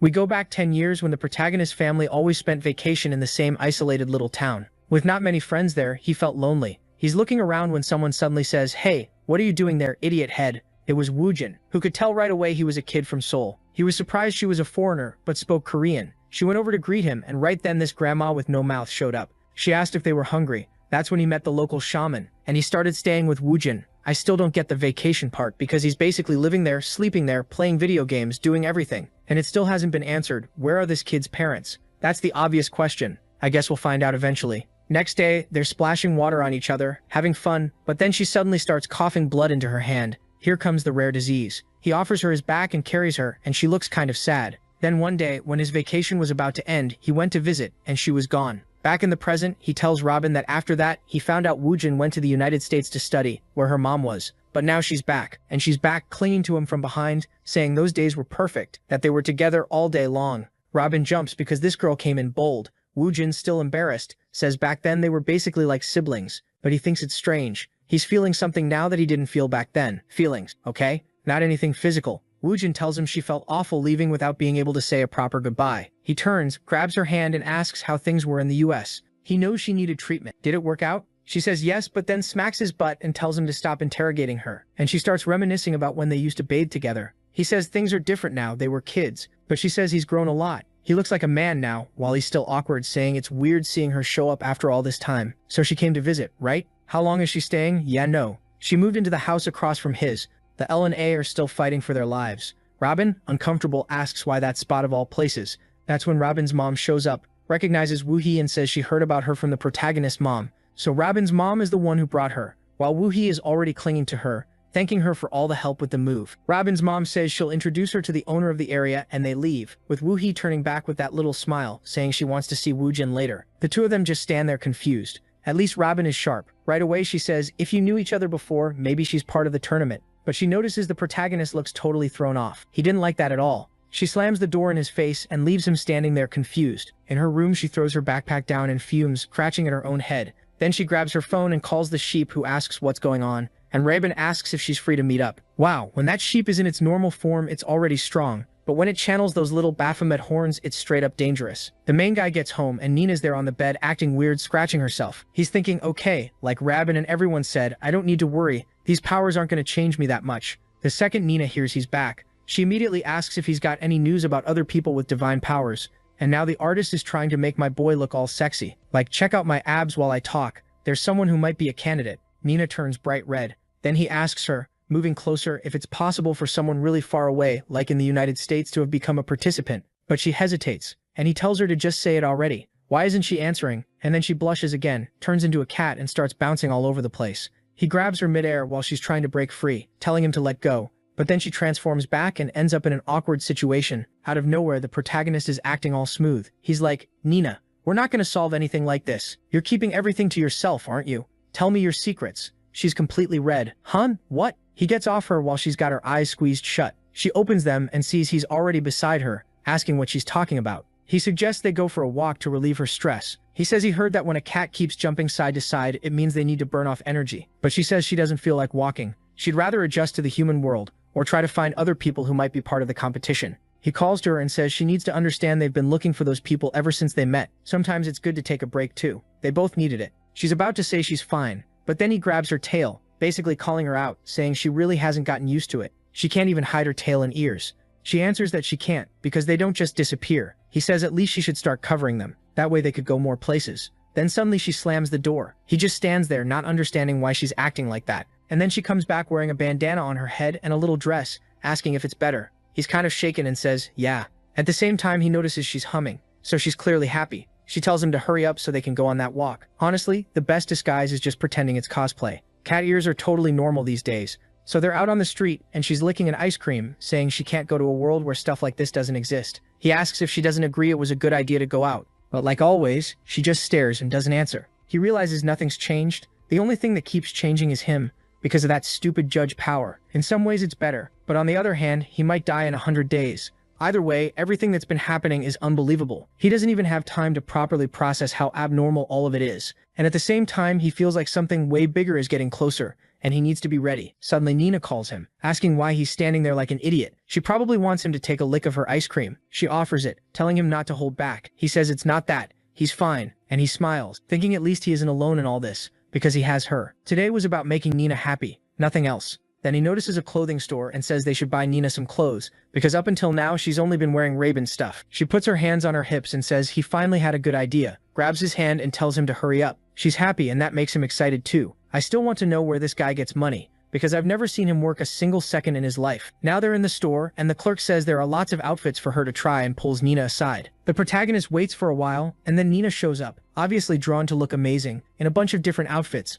all from that top-down angle. He's thinking shopping is exhausting. He's been waiting forever. Then she comes out in a little black dress, and says it's uncomfortable. She says she looks like a peasant with that thing on her head, and that dress, while he compliments her saying it suits her anyway, and she always looks good in black. The clerk says the total is 54,000. He immediately bolts, saying they'll come back another time. Outside, he apologizes, saying he didn't know women's clothes were that expensive. The day he gets a job, he promises he'll buy her everything, but she doesn't even seem bothered. She says it's fine, she'll keep borrowing. Then she suddenly smells something and starts walking off. He asks what's wrong, where she's going, and if she found a host or someone else from the tournament. But what she finds is a jar of catnip. She gets super excited, saying she can't believe they sell it here. Oh no, Thank God the protagonist came in clutch and stopped it at the last second. He tells her if she needs anything, she should just ask and he'll get it for her. She remembers that god or goddess. Honestly, I never know if that white-haired one is a man or a woman. She says okay then, and walks off. Did he buy the catnip? Because that's gonna send her into a full meltdown. He sees her walking away kind of annoyed and thinks maybe it's better if he buys at least one outfit to calm her down. But he seems to have an idea of a certain place. He takes her to visit a Korean temple, but the person at the entrance says if they're wearing traditional Korean clothes, they don't have to pay. Looks like they provide the outfits too, because now she's dressed up and saying she feels weird. Probably because those are the kinds of clothes she supposedly wore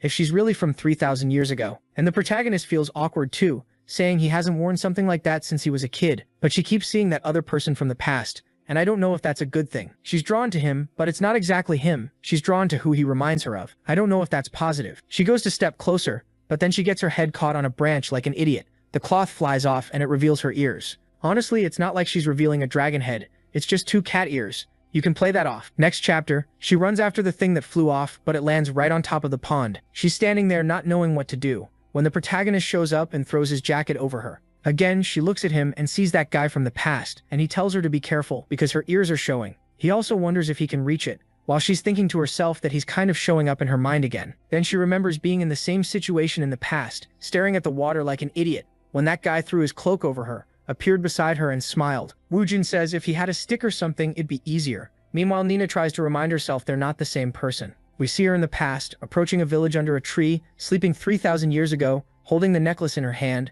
saying things still weren't over. But now, after what felt like forever, she finally made it this far. Sleeping 3,000 years in a tree is wild, all because she had hope of making a certain wish come true. But now, seeing the protagonist, she wonders if that's why. He picked up the thing that hides her ears and says it's not that wet because it landed on some leaves. Nina tells herself she can't stop herself from smiling, because this kid reminds her of that person. He puts it back on her head, saying he'll tighten it a little more this time so it won't slip off. Something dark is coming, because she's saying that after that world of loneliness, she can enjoy this for at least a little while. It wasn't greed, and now she's even crying. Artist, you really had to bring the drama. The protagonist notices she looks pretty and sad, and then she suddenly runs off. Somewhere else in the temple, she's staring at the water again, saying she's the worst. The protagonist talks to her, but she gets startled and falls into the water, completely soaked. She stands up and asks why he came up behind her and scared her, but he's awkwardly telling her to cover herself first, which is funny because the first time we ever saw her, she was wearing invisible clothes. He's blushing while she tells herself she gets it now. The person from the past stayed in the past, and Woojin is Woojin. She wrings out her clothes to dry them, shakes her head like a dog and says she's ready. But he wants to know why she ran off out of nowhere. She lies and says there was pollen in her nose and she wanted to get away from that area. Then she sees some jars in the corner of the temple and says since she's wet, she's going to run off while the protagonist realizes she's lying and there's something wrong she's hiding. He's about to chase after her, but behind him there's a kid crying.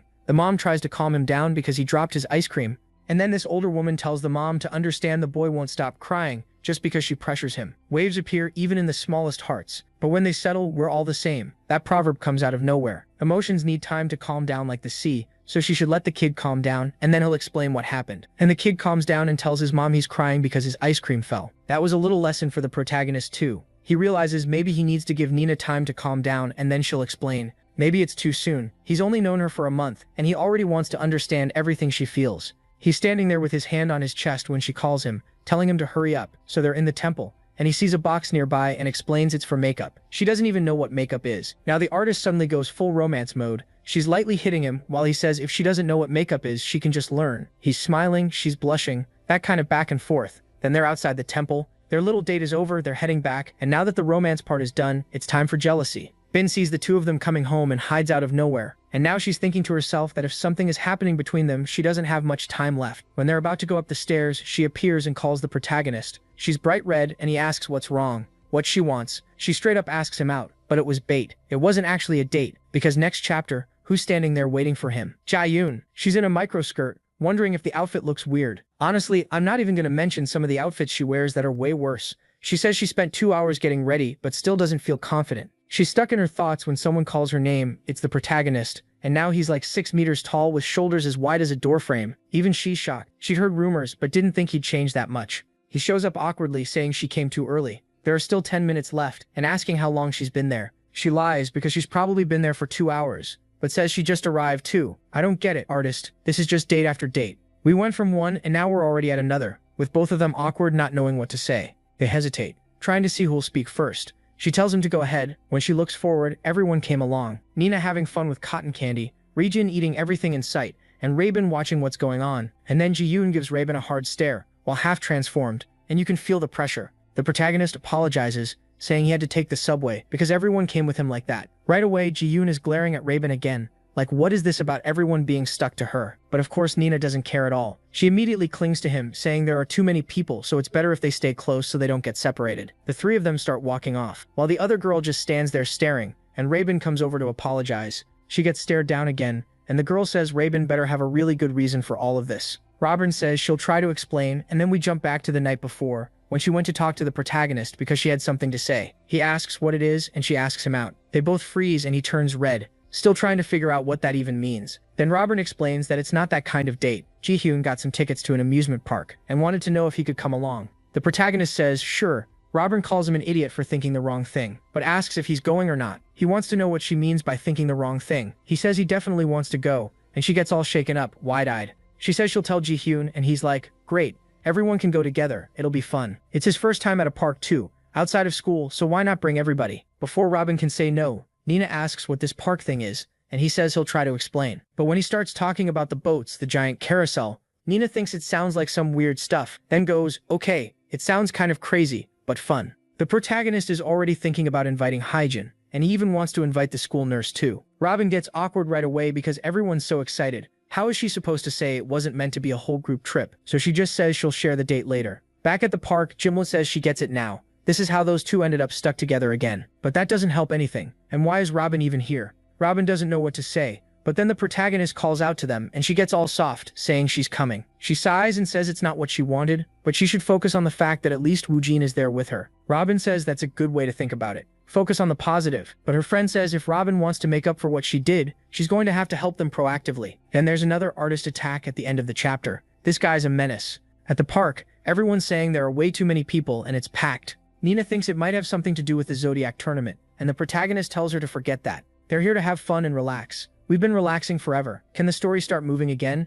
Hopefully something happens today. Hyjin is behind him, totally obsessed with the collar of his shirt, saying she wants to gently pet it. But if she gets too close, her heart starts racing. And all of this would be easier if useless Robin hadn't brought this whole pile of trash with her. She shoots Robin another glare, and Robin thinks it's better to help this girl for everyone's survival. Because even though she's sure Ji-hyun is basically a crazy psycho, she also knows Ji-hyun genuinely likes the guy. They're standing in front of that teacup ride where you spin and everything spins. Robin pretends she has a stomachache and shoves Ji-hyun into the protagonist, telling them to ride together because she doesn't want to go on that one. They both turn red, and inside the ride, Ji-hyun tells the protagonist she feels weird. She grabs the wheel and asks for help, saying she's not very strong. And then something happens out of nowhere. Hyjin shows up saying she'll help with that. The next chapter shows Hyjin actually sat down there because like she thought, Ji-hyun is still a threat, and she doesn't know why, but Robin is helping this girl. She's going to protect Woojin, who looks completely lost. Hyjin stands up and tells the protagonist to move. She'll show him how it's done, but the thing won't budge. Ji-hyun says she doesn't know what's going on with her. Things aren't going according to her plan,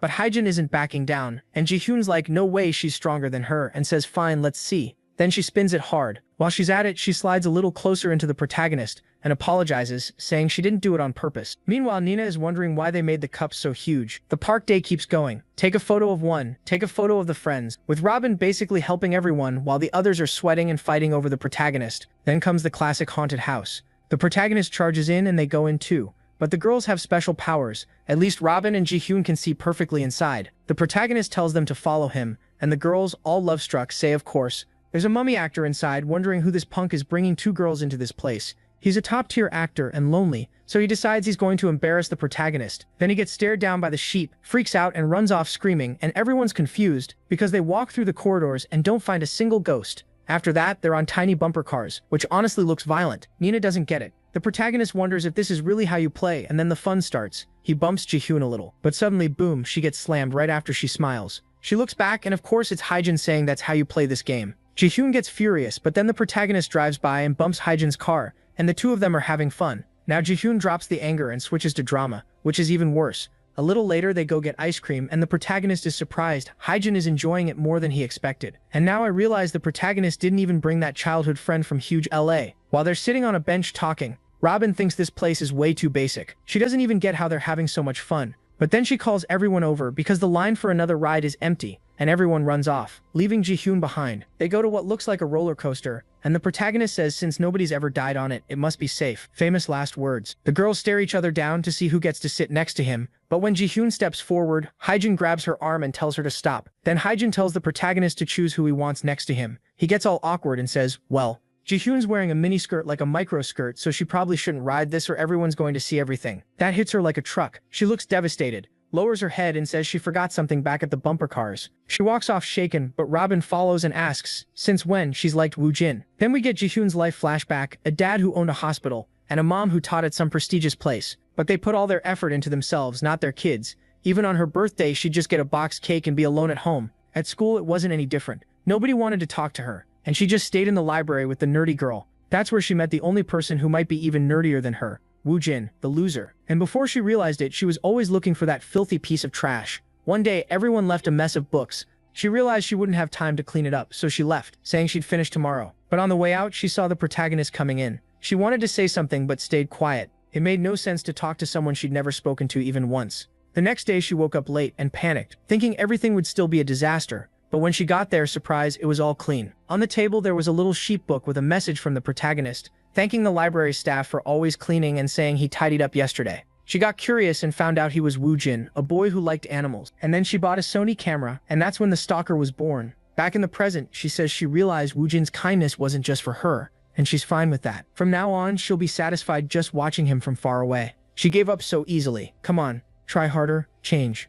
Robert refuses to accept that, saying there's no way that's enough. She starts trash-talking the protagonist, saying she doesn't get it. Woo-jin is actually a useless loser, a virgin nerd, and he doesn't understand girls' feelings. She pushes Ji-myun and says she'll create the perfect chance, and Ji-myun has to use it to confess everything to him. Come on, author, either give me an action protagonist or throw hands with the girls. Pure school romance isn't doing it for me. Speed this park arc up. The two of them are crying on the bench. Robert's saying she'll help her confess. Nina comes out of a ride exhausted, and then they notice off to the side, there's going to be one of those big cosplay performances. Then Ji-myun walks up to the protagonist and says she wants to go on the Ferris wheel, but just the two of them. He's like, Woojwal? What? Just us? Since he feels bad about earlier basically kicking her out because of the micro-skirt, he says maybe that's fine. He says he'll go with her. Robert wonders if Ji-yoon will actually have the courage, but at the same time Robert's shaken too, because she doesn't even know what she wants him to feel. For now, she decides to ignore that and focus on Ji-yoon succeeding. Then Haejin shows up asking where the protagonist and that psycho went. Robert, acting weird, says she has no idea.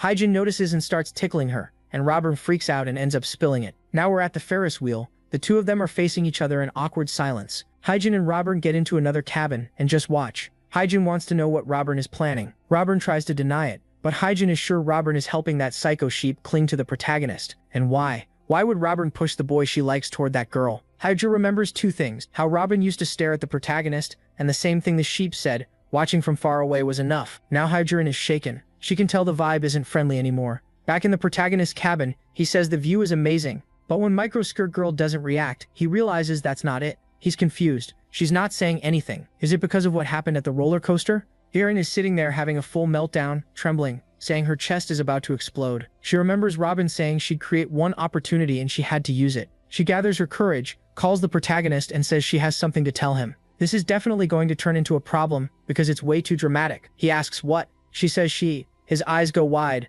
The light shines behind them. Look at the mood, then suddenly we're outside. I'm narrating all this and you're not even going to tell me what happens, you bastard. They're smiling out there, laughing. And now Haejin is in shock, wondering if the girl really confessed. Robert doesn't know if she's happy or sad that her plan worked. But then boom, the whole Ferris wheel starts shaking. It looks like it's spinning the wrong way, which shouldn't happen. The protagonist is talking to Jaheim when he hears screams, and they see the thing going insanely fast. The girls are spinning up there. Yeah, that can kill someone. And then another troublemaker shows up, all modern and flexible. Now we're talking, finally, action. Action and women. That's what I clicked on this for. Next chapter. Robert is in shock, asking why it's spinning backward. But before she gets an answer, the two of them crash into each other, getting squished together. She tries to yell at the operator, but he's just on his phone ignoring everything. They're confused. He's wearing noise-canceling headphones. What is going on? And why does it look like nobody in the park is noticing anything? That's seriously weird. Who has this broken, overpowered ability? The protagonist runs over to the guy in charge, and the guy tells him to back off. Can he see the Ferris wheel is still spinning?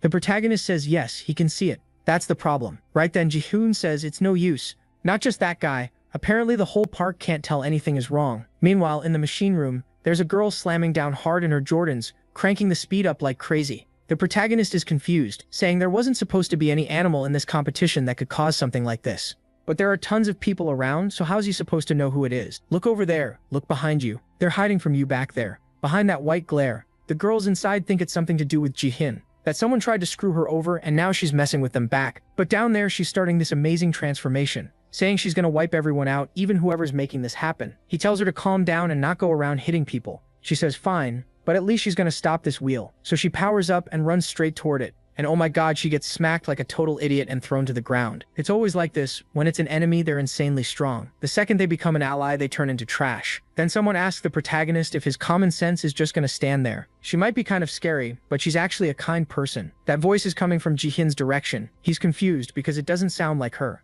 And yeah, it's not, it's the spirit in her chest talking, telling the bastard to stop acting like he used to. He needs to use the powers he has. So the protagonist puts his hand on his chest, his eye starts glowing, and he sees energy around Jihin. Not just hers, he can see the energy he has too. And the sheep explains that now that he has more abilities, he can focus and see divine power in people. And now that he has that much energy, he can transfer big amounts and fill up other people. The protagonist asks how, and the sheep says something weird. Share your divine power through the biggest entrance of her body. He immediately concludes, her mouth. Thank God he's a decent guy. Which makes sense, I guess. Whatever. But since he's that gross, stinky nerd we already know, it looks like he's about to kiss her. He grabs her face and everything, but instead he gives her a blessing on the forehead. For the love of God, dude, I'm not even gonna complain too much, because at least she goes into that demon mode transformation, saying that with this strength now she can do it. Peace walks up to the wheel, stretches out her arm, and everything stops instantly. The problem is the pressure is still there, so she can't hold it for long. At least in that time, Raven and the pig managed to get down. Is that skirt of yours magic, or what?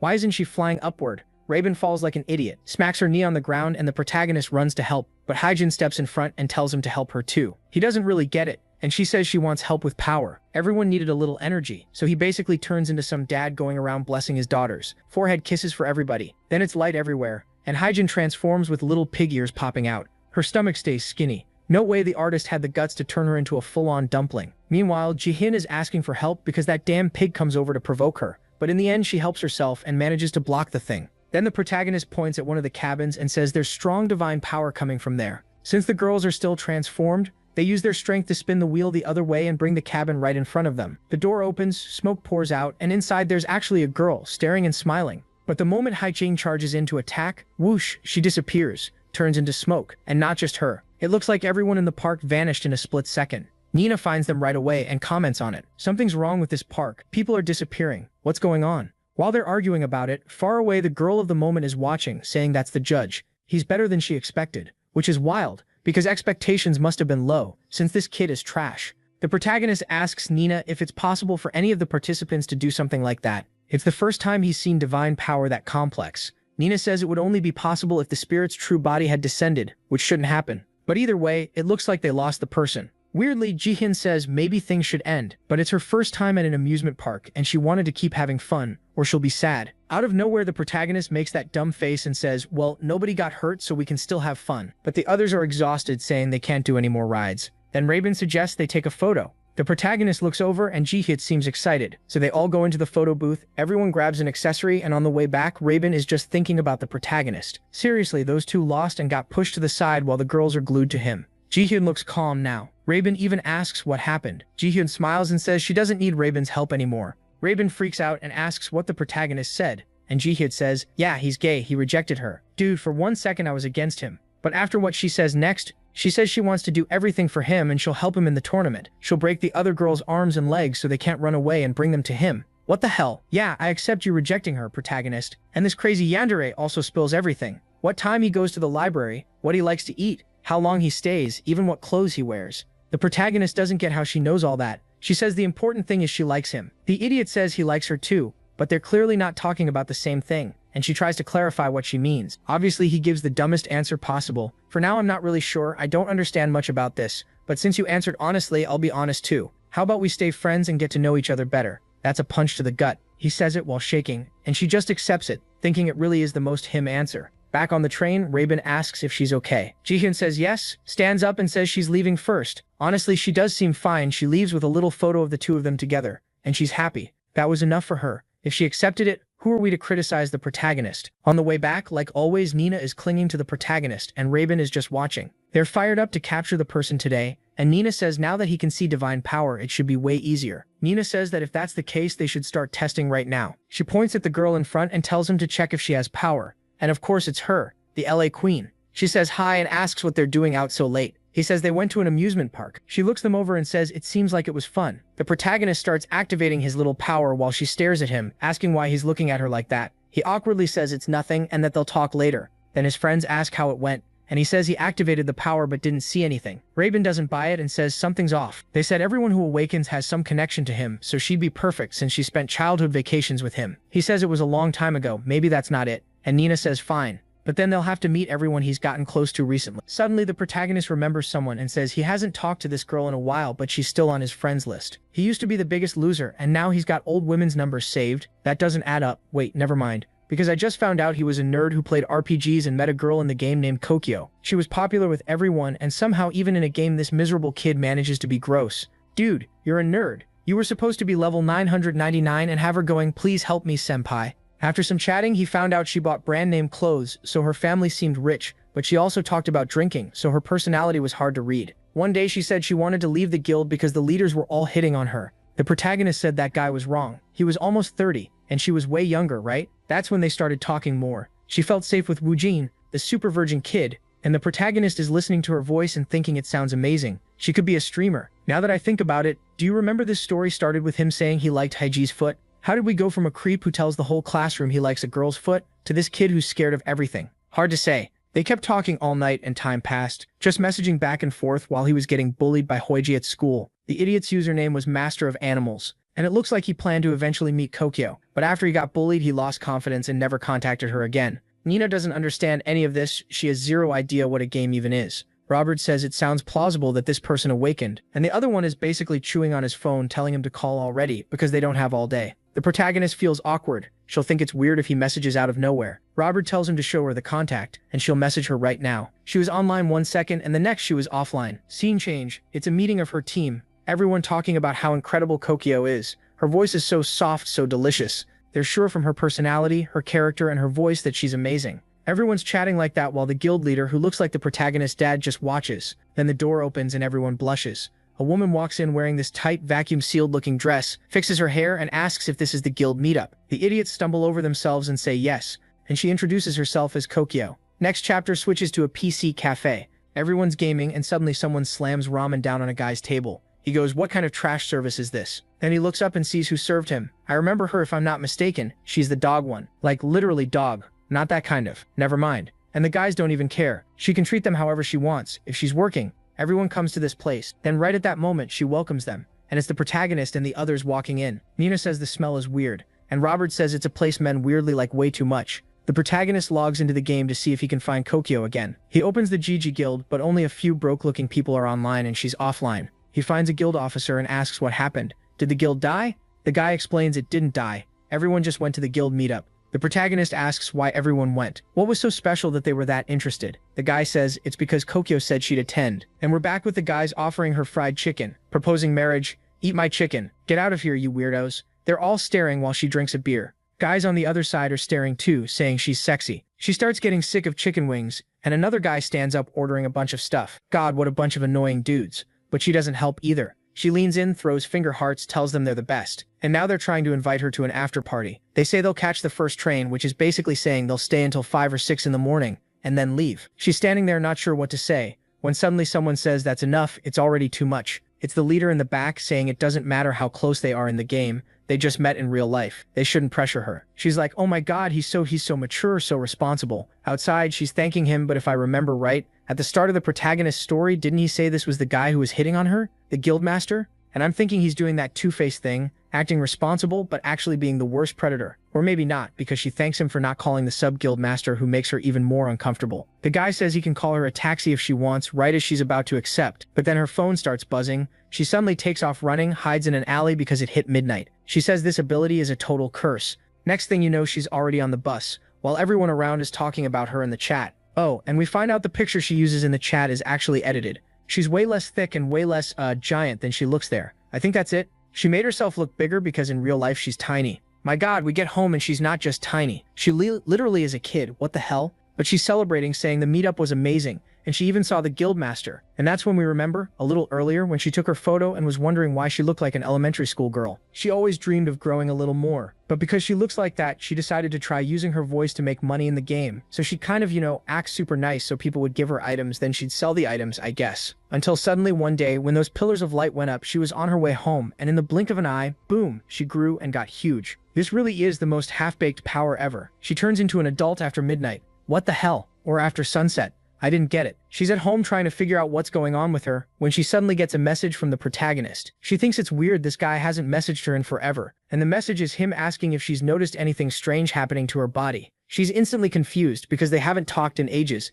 and that's the first thing he says. But at the same time, she's thinking the guild meetup wasn't that bad and she loves the attention she gets. On the other hand, that assistant GM is saying he heard she's insanely hot and he wishes he'd gone too. He says he's going to kick her out of the guild, but then the real leader shows up and says that's enough. The chat gets restricted right then. The leader apologizes and she says it's fine. Then he says, well, they're going to have to set some rules for the guild. How about they talk privately offline later? And here comes the devil, because there are things about the assistant GM he wants to apologize for. She tries to say it's fine, but he's being dramatic, saying no, he won't accept that. He needs to protect her, so she should give him her number so they can talk. And weirdly, this girl is totally excited. Like, girl, that's dangerous. Next day, she's still confused and barely slept. She's walking down the hallway watching the protagonist, and he's saying that if he sees someone with his own eyes, he can tell whether they're a divine host or not. She's trying to go into the room, kind of awkward. Actually, it's the nurse's office, and the nurse is saying there's a kid who's been absent a lot lately. And right then she shows up saying she doesn't feel well. Immediately, the protagonist looks at her. In an instant, he recognizes her as that Kokyu by her voice, right? She says he's got the wrong person and tries to run, but he comes up behind her and says he's the master of animals. She freaks out, asking if he's Woojin, and before he can answer, she realizes it's time. Boom, she transforms, and suddenly she's gigantic. And like, okay, FBI, what are you gonna do now? I'm not gonna praise anything, I'm just gonna stall so people can watch and make their own conclusions. They're standing face to face, the protagonist yelling like he's having a meltdown, while the poor girl is terrified. If anyone sees her like this, they'll think she's a pervert like last time. When the transformation happened and she was out on the street, everyone started saying maybe she was an idol or someone famous, but her clothes were kind of small. Why was she walking around half naked? She has no idea what to do, and the protagonist uses the only move he's got and covers her with his coat. She's confused. She just transformed and grew right in front of him, but he seems calm. At the same time, she notices he has a tattoo on his chest that's glowing. He steps closer, telling her he knows how to fix this problem, but then her phone rings and says it's too late. She's going to be late for her date. He's still trying to process it and wants to say something, but she shoulder checks him and runs off again. Come on, author, what are you trying to do here? It's beyond obvious. She's totally innocent. Oh no, I transformed, but at least now I'm pretty for my amazing date with that kind guy. Is he gonna be kind? I don't think so. She got ready, bought stuff, put on makeup, and there he is waiting by the car door. But I can't even blame him. She never said she was tiny, and every time he saw her, she was huge. When he gets there, he immediately starts the car and goes, "Get in." She's confused, but she obeys. Sits down and he even puts the seatbelt on her. She thinks she's in some K-drama, loving it. Then he starts driving and she's feeling like a real adult. Okay, at least he didn't take her straight to a hotel. Let's eat first. He's trying to impress her, ordering that couple set that costs $50,000. She says it's way too expensive, but he tells her to relax. He's paying for everything. That's the guildmaster treatment. Outside, they're walking and she sees some jewelry, and they tell her to try it on. She buys it, thinks it's all pretty. Basically, he's being nice, but we know something nasty is coming. He pats her head, but I don't trust him for a second. And the nasty part starts now. She says the day was fun, but he goes, "What do you mean was? It's only 6. The day's still long. There's something I want to do with you." She's like, "What is it?" Now they're standing in front of an izakaya, one of those little bars. And here comes the classic, "Drink this, just a little. It's no big deal, it's weak." She drinks the first one thinking she'll be fine. She's already all red, saying it tastes like soda and it's easy to drink. He says, "Yeah, it's so easy. She can drink as much as she wants." And now she's leaning on him and the guitar starts playing. He whispers in her ear that she gets prettier the more she drinks. That's a new technique. At the same time, he asks if she's sleepy. Then he's leading her through the streets, saying this situation is dangerous. It's time for him to finish the most obvious plan ever. He says they're too tired. How about they rest before going home? She says they can sleep at a PC cafe. He says PC cafes are nice, but there's an even better place. When she opens her eyes again, surprise, she's not at a PC cafe. What is this? There's a table with red monitors, a room full of cameras. Oh, he was playing on 2 accounts, and that's when she recognizes one of them. At the same time he was the guildmaster, he was also the creep who kept hitting on her. She's sobering up now, and it's too late. She should go home. She stands up saying she's leaving, but then he throws her onto the bed, saying he spent $200,000 on her today, so she's not leaving without doing anything. At minimum, she should have the decency to do it once. Yeah, she messed up, fell for the level 1 trap, but it got late and now it's midnight. She screams, the glow starts, and when he looks again, she's turned into a child begging for help, and now someone's at the door. You're screwed, buddy. The guy at the door is banging. Sir, someone said you came in with a girl who looked really young. You know you can't do that, right? He's inside freaking out, saying he's not crazy, and none of that is happening, but she's biting his arm. Then they tell the staff to move, and I think it's the girl who kicks the door in, and they grab him. Imagine this guy trying to explain it to the police. No, officer, I gave her drinks, but she was an adult. I swear when midnight hit, she suddenly turned into a kid. He fell into the worst trap possible. He's desperately trying to say he's not a pedophile at all. He'd never want anything with an elementary school girl, but it shook her up because it hit her right in the psychological wound. The protagonist comes in, grabs him by the collar, calls him shameless and disgusting, and tells him to explain himself. He activates his power, boom, slams him into the wall. The guildmaster is completely rattled. Still in a bathrobe, he jumps out the window and says he's getting out of there. Nina asks if she should chase him, and the nurse says no, there are more important things. How? The girl is already safe. Chasing him is obviously more important. Anyway, next scene looks like they can't prosecute him because there's no proof. What? Weren't there cameras? Didn't the woman at the front say she saw it on the cameras? But okay, when it was on camera, the girl was still grown, so maybe he slipped out of it. Now Kukyo wants to know how the protagonist found her. He explains that the coat she took, his coat had his phone in it, and they tracked it with his friends. Now that I think about it, her power is pretty weak. You just get bigger. That's it? Okay. Then the protagonist says he talked to the guild people, and it turns out everyone already knew the master had been watching her for a long time. He even went as far as creating a secondary character, just to make that character look like the bad guy, so he could play the nice guild master. She's thinking, yeah, he really is trash. The protagonist says she was lucky they stopped it before anything happened. She says that's not luck at all. She thought he actually cared about her, but it was all fake. And the worst part is when he saw who she really was, it only got worse. He felt disgusted. She really was pathetic. She's making a face like she deserves a pie to the face. But then the protagonist starts flirting. Careful. The last guy who flirted almost ended up in jail. He says she's exactly how he always imagined. She asks what he means and he says she's cute and charming. She jumps, then tells him to explain what he means. He says she's cute like when she'd cheer him on when he got a rare item. Stop lying. You were trash at the game. You didn't have any rare items. She smacks his shoulder, saying he really sounds like a loser gamer, even in real life. Exactly how she imagined. He likes that apparently. Looks like we just found out what Woojin is into, getting insulted by women. Suddenly they're both quiet. He leans in and she immediately puts her hand up like, back off, too fast, slow down. He tells her to relax. He's just trying to help her control the divine power. She just needs to trust him. Then he hugs her and the chicken joins the tournament. We still don't know what her animal is, honestly. The power activates tons of light. She feels heat, energy across the city. Meanwhile, the guildmaster is heading back to the internet cafe again. The guys ask, dude, you're in a bathrobe. What happened to your clothes? He says he almost got screwed. He just got out of the police station. The guys say looks like he went as far as he could go if he ended up at the cops. He says he got lucky they don't have any evidence, so he got out. But while he's saying all that, we see the dog girl listening to everything. And as soon as she serves him, he looks to the side and already picks out the next victim. Careful. This one bites, literally, I think. And he's a psycho too. She went into the bathroom stall and he came in right behind her. A while later, his friends are wondering where that idiot went. And inside, we see him under the dog girl's shadow, getting wrecked, slapped around, beaten up exactly. She even steals a cigarette from him and says that's number 5, not bad. So now we've got our badass girl. Let's see how she acts. But soon enough, she's going to be blushing around the protagonist too. We already know it. Next chapter. Right when Kukyo joined the tournament, she asks what that thing flying is, and he says it's the animal spirit that's giving her those powers. She says she knows, but it looked more like a sick chicken or a sick spirit. It wasn't doing well, because the spirit says it's shaken up by how much she drank, and says she was an idiot for drinking that much. If she'd gone up against that guy using the spirit's basic strength, she would have won. The main guy tells her the spirit isn't lying. Since she's got divine power, it should be possible to do something like that. She can control it. She gets excited, of course. So how does she get big again? She wants to transform right now, but he says the transformation might be different. She's thinking she's gonna sprout. I don't know, chicken feathers, wings, something like that. But then she starts glowing, and right away all the girls rush into the room to talk to him. And what they find is her, now transformed into this tiny little giant. Next scene, everyone's in the living room. And I guess Kukyo explained everything that happened. Haijin is immediately blunt and says the girl's basically having fun with her powers, using them too much for her own benefit and entertainment. The teacher warns them to be careful, because when she takes that form, it's kind of dangerous. She apologizes and says she'll be careful. Meanwhile, the main guy tells everyone to stop giving her such a hard time. She says she'll think about it and reflect. But then Nina jumps on him, opens the boy's shirt and says the important thing is they already have 5 people on the list. There are still 2 months left, so at this pace they won't have any problem. Ji-yoon asks if she's really sure about that. That person they ran into at the amusement park that day was on a completely different level. There could be others like that who'll be way harder to capture. Everyone gets kind of quiet and down about it. And then Kuko asks what this finding more host thing is about. He explains it's everyone participating in the competition. the ones who have the zodiac spirits. Usually if someone's acting weird or transforming, you assume they're a host. Kukio asks if they're all going to hunt together, and he says yes. She gets excited, saying it's like a game and it sounds fun. Then the wide-hip nurse says they could make it a school club. That way they can meet up without looking too suspicious.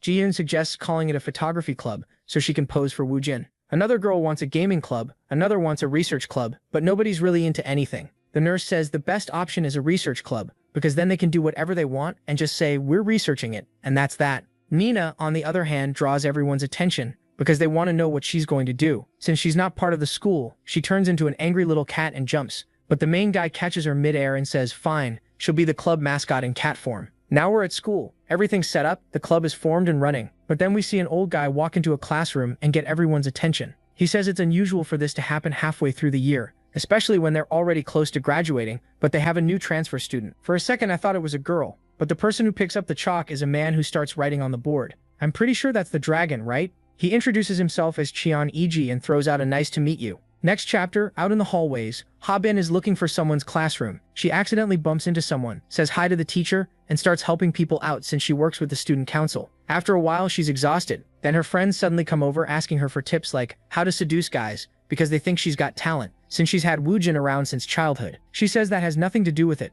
but the others say she shouldn't complain because he wasn't that bad looking once he took off his glasses. All of that is just to create some drama and make her start wondering in the end, why do I feel this tightness in my chest? Come on, girl. It's been like 50 chapters of suffering already. In the end, he's going to reject you too, because he's way too much of a man to like women, so don't even stress. Anyway, the main guy walks into the club room with Ray. The cat's there, everyone's there. Nina is furious, because apparently some of Haeben's friends keep coming in all the time to pet her. She's jumping on the main guy, complaining that he's always late, and while he's about to ask Haeben something, he notices she looks kind of sad and asks if something happened. She just says people used her a lot today, and she's pretty worn out. Then the nurse starts explaining the obvious. They're going to use Woo-jin and his power to try to locate more people at school who have powers. But Kukio shows her tablet and says she's been checking everything happening in the area, dating apps, school chats, to see if anything suspicious pops up. And there's one story that's really worth investigating, a weird duel that's going to happen at the track. The main guy wonders who would even do a race duel, and the sheep says it's probably whoever has the horse spirit.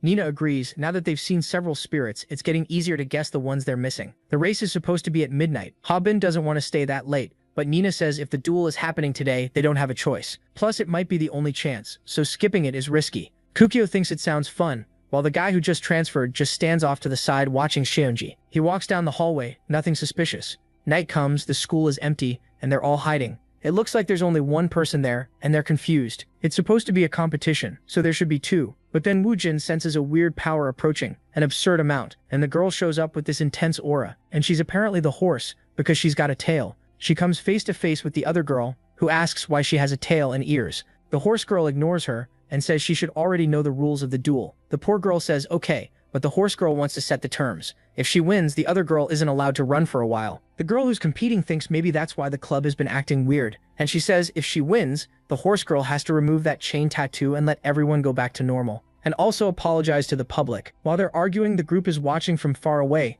but nobody can hear anything. Rabin Hatsbin tries with her sharp hearing and catches something about conditions, something about not running. Nina says for now it's better to just watch and see what happens. Then the nurse shows up, seems to recognize the kid, and says the girl competing is the second fastest on the school team. She's an athlete who got a school scholarship, won a bunch of awards and trophies. Back to the two of them. The trophy-winning runner says they'll race 50 meters, 100 meters, and 400 meters. If it still isn't decided, they'll pick the next events. The horse girl just says whatever. She won't need more than that. The competitor is confident, thinking she has a chance. They get ready. She glances to the side and starts hesitating, but she's sure she can win. She placed second in the qualifiers.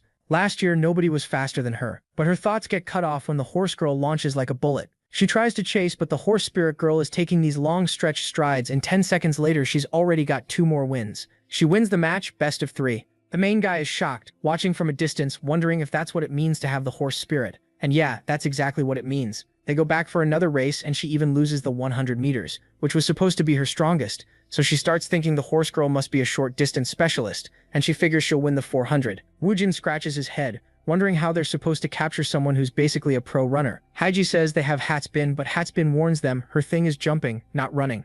Nina says there's actually a pretty easy way. Since it's a race, they know exactly where she's going to finish. They get ready for another round, but suddenly the competitor takes off early. She went 5 seconds before the timer, telling herself no rule said she had to wait until the last second. Yeah, that's obviously the basic rule, girl. She knows the other one is using some kind of trick, so this makes it fair. But the horse girl doesn't care. She waits out the 5 seconds, then shoots forward, passes her, and right then the main guy tells everyone to move in. The group jumps in, but the horse girl activates something and takes off, leaving everyone eating dust. The group is stunned. She stops, turns around, and says the duel has been decided. From now on, the restriction will activate. And boom, she drops the curse on the other girl, her thighs getting squeezed by chains. The main guy realizes that's the price of losing a duel against her. Then suddenly it's the next day, and she just got away? Because the nurse is looking at the girl's leg with the tattoo, and she says it only starts hurting when she starts running. The main guy asks why she's so obsessed with running, and what happened for her to end up in second place. Why did this whole fight start? She explains she's second because the #1 runner suddenly disappeared from the team. In a flashback, we see the track group talking about a rumor. There's a ghost that challenges you to a race, and if you lose, you can never run again. And apparently the school's top runner stopped running because she lost to that ghost. So you'd ask, okay, but why not just refuse the challenge? And then we find out. A girl walks into the room and shows she got a letter. It looks like once you receive the letter, the chain already appears. And if you don't accept the challenge, the chain grows, so you don't really have a choice. Now Haiji is pacing back and forth trying to understand what's going on. This curse stuff feels way too weird for someone with the horse's power. The main guy says it really doesn't make much sense, and asks Nina if she knows, out of the remaining spirits, who could have a power like that. Suddenly Nina asks who won the first Zodiac tournament. Haiji and the main guy think that's weird, because in theory Nina participated, but she says she has no idea. And then it clicks. Oh, it must be #1. And they say it's the rat, the animal that's first in the count of the 12 Zodiac. And right away Nina says she remembers now. How could she forget the rat's power? Something called a geese. Yeah, that's definitely curse-related, and it looks like the guy who transferred might be the rat, not the dragon. Nina asks the cursed girl if anything else strange happened besides the tattoo. Like, did she hear a weird voice? Receive anything else? And the girl says she got this strange urge, like she really wanted to find out who sent the letter. Haijin says that makes sense, because nobody who's being threatened would want to join a duel like that. So now everyone thinks whoever has that power also has some kind of mind control. The main guy asks Nina what exactly this geese is, the power she mentioned. She says she doesn't remember clearly, but it's some kind of ability to create contracts and oaths, that kind of thing. Like you set conditions and then you can't break them. Haijin asks how the track team could have avoided it, and Nina says it's hard to tell, but it doesn't seem like something you can refuse. Kukyo immediately says if that's real, it's insanely broken. The good part is now they're sure the rat and the horse are involved, which is 2 more people. But the main guy asks if Nina really can't remember anything else that could help. She puts a hand to her head and says she can't remember the ability because when she tries, it's like nothing comes to her. And she's sure she made some contract with the rat in her past life, and that's why she got betrayed. That's it, I just spoiled everything. I figured out the whole story in 1 sentence. The main guy asks if she forgot because it was so long ago, and she says no. It's like her memory is shut off somehow. Then Jiu asks how they're going to solve this and whether it has anything to do with what happened at the park that day. Everyone's standing there deep in thought and nobody says a word. Then the protagonist speaks up. Okay, they're not sure about anything, but they can't just stay still. Little by little, they'll figure it out. Haijin agrees. If they capture that horse girl, at least they'll get some information about the rat because the 2 of them are connected. Jiu agrees too, but the problem is going to be capturing someone who can run at that speed. So the protagonist goes, perfect. So all they have to do is make her want to compete against them, and he's counting on Rabin for that. Rabin's there like, not really getting what any of this has to do with her. The scene cuts to the track team, where the coach is saying they're on a streak of bad luck. They already lost their #1, and now they lost their #2 in another accident. Looks like they're going to have to consider trying out some new people, or they'll end up with nobody on the team. While he's scratching his head saying they unfortunately have to do it, Rabin suddenly shows up. She still doesn't understand how she got dragged into this. Then we see the moment she asked the protagonist if she really was supposed to join the track team, and he says of course. Apparently the horse girl challenges everyone there, so it's the perfect chance. If she wants to hide, why not force her to come out and challenge Rabin? Rabin's scared, asking how she's supposed to end up at the top of the group. Nina tells her not to worry, because she's not just some normal human. Back at the tryouts, Haijin is standing off to the side telling everyone to get ready, cheering for Rabin. Rabin walks to the middle of the track, closes her eyes, and decides to just run with everything she's got. The next second she opens her eyes and she's already left all the other girls way behind. She barely even tried and still came in first. The instructor is standing there confused, saying she just broke last year's record. Where was someone with talent like that hiding? All the background girls who honestly don't even deserve a paint bucket to get colored in are trying to talk to her, asking how she's so good. And she's like, guys, it's my first time. Seriously. Yeah, sure. Totally not cheating, right? Let's be real. She humiliated everyone using pure plot power. Beautiful. Sent everybody home crying. The pride of the nation. Haijin is impressed, and the protagonist is like, obviously this is thanks to divine powers. Then Nina starts to say it's not just that. it's also because she's the rabbit. And the protagonist immediately covers Nina's mouth. The protagonist praises Rabin, saying he knew he could count on her. And now she gets all happy. Being able to help him felt amazing. For the first time, she actually felt useful. Back in the room, it's decided. Since she got first place, the Horse Girl's challenge is definitely coming soon. Robin wants to know exactly how she's supposed to react to that. The protagonist says first they need to watch closely and figure out the exact conditions for how the rat's power gets activated. But of course, not everything is going to be on Rabin's shoulders. That's why he has a favor to ask the youngest and the oldest in the group. Rabin's still unsure, but he grabs her hand and asks her to trust them. 1 second she gets shy, the next she punches him and says fine. But if his awful plan doesn't work, he's not getting away with it. With that, she slams the door and everyone's kind of confused. But on the other side, she's basically having a full-on panic meltdown. Sometime later, when she goes to her classroom, there's a weird letter sitting on her desk. She and Haijin go for it, no hesitation. Rabin picks it up and reads, "By Rabin, I challenge you to a duel, midnight at the track. If you lose, you'll never be allowed to compete in a national competition again. We'll decide the rest of the details when we meet." Damn, today the horse girl showed up looking all athletic in comfy clothes, and she's still giving off that aura. Meanwhile, Rabin's standing there all modest in her coat. The horse girl walks up and says, "You weren't on the team, so why did you join now? And also, do you even know the rules of this duel?" Rabin says she has no idea what she's talking about. All she knows is that if she loses, she won't be able to run anymore. The horse girl keeps stepping closer and says, "Fine, it'll be best of 5. First one to win 3 takes it." Rabin can choose whatever win conditions she wants. And on top of that, she can ask for something. She gives an example. The last person who raced her asked for the ability to run as fast as a horse. But Rabin says she doesn't want that ability. Since the horse girl likes running so much, all Rabin wants is for her to be banned from running for a month. The second she says that, a mark appears on her foot. So is the rat watching? What is going on? The horse girl clearly doesn't care and just says fine. What kind of race is it? Rabin says running in a straight line is boring. While she says it, she's side-eyeing the protagonist. Then she says using the entire school as the race course would be way more fun. So we cut back to the club meeting, with the protagonist saying that after seeing the horse girl's speed, he's sure nobody there can beat her in a straight sprint. Rabin asks why they even put her into this challenge. He answers that she has something way better than a horse, like she can jump way higher. Since the horse girl can only run forward, if they set up a route where the horse girl has to go around and Rabin can jump, Rabin actually has a chance. And the way they're going to set it up is they'll place a bunch of flags all around the school, and the first person to touch all the flags wins. Nina says it's a great idea. While the horse girl has to run around, climb stairs, go through everything to reach the roof, Rabin can just jump and be done with it. He's confident because one time he tried to catch Rabin. She jumped so high he realized that when it comes to vertical movement, there's no way to deal with her. Rabin gets a little awkward and says, well, if he trusts her, then okay. Meanwhile, out of nowhere, Jaehyun says it's wonderful to get to play with that horse girl. The protagonist admits that this time they kind of look like the villains,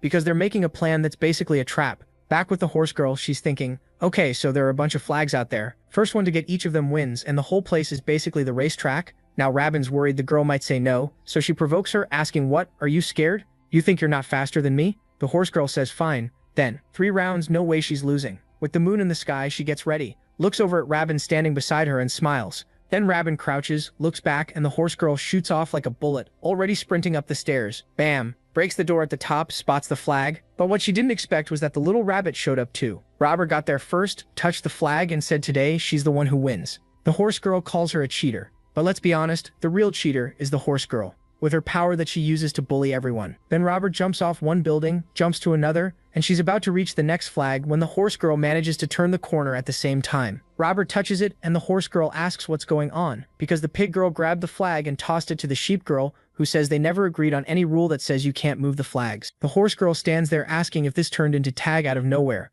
The sheep girl ignores her and jumps out. But the horse girl is already right on them. She goes to jump and grab it, but then it gets thrown to the cat girl, who sticks to the wall. Someone yells to pass it over. The horse girl jumps and catches it midair. Except then the protagonist touches the whistle, because Robin had already turned hers in. And just like that, Robin finishes the first round. Yeah, the group went way too hard for that first part. Was all of that really necessary? They're celebrating while the horse girl stands in the background looking completely dark, just radiating this divine aura made of pure rage. The protagonist is shocked. She had more power than the snake did after absorbing everyone's powers, and she says it's shameful that they're dirtying this sacred duel. They needed likes on this video that helps Mamoru make more juicy content for his viewers. Activate the cheeky little bell, animats.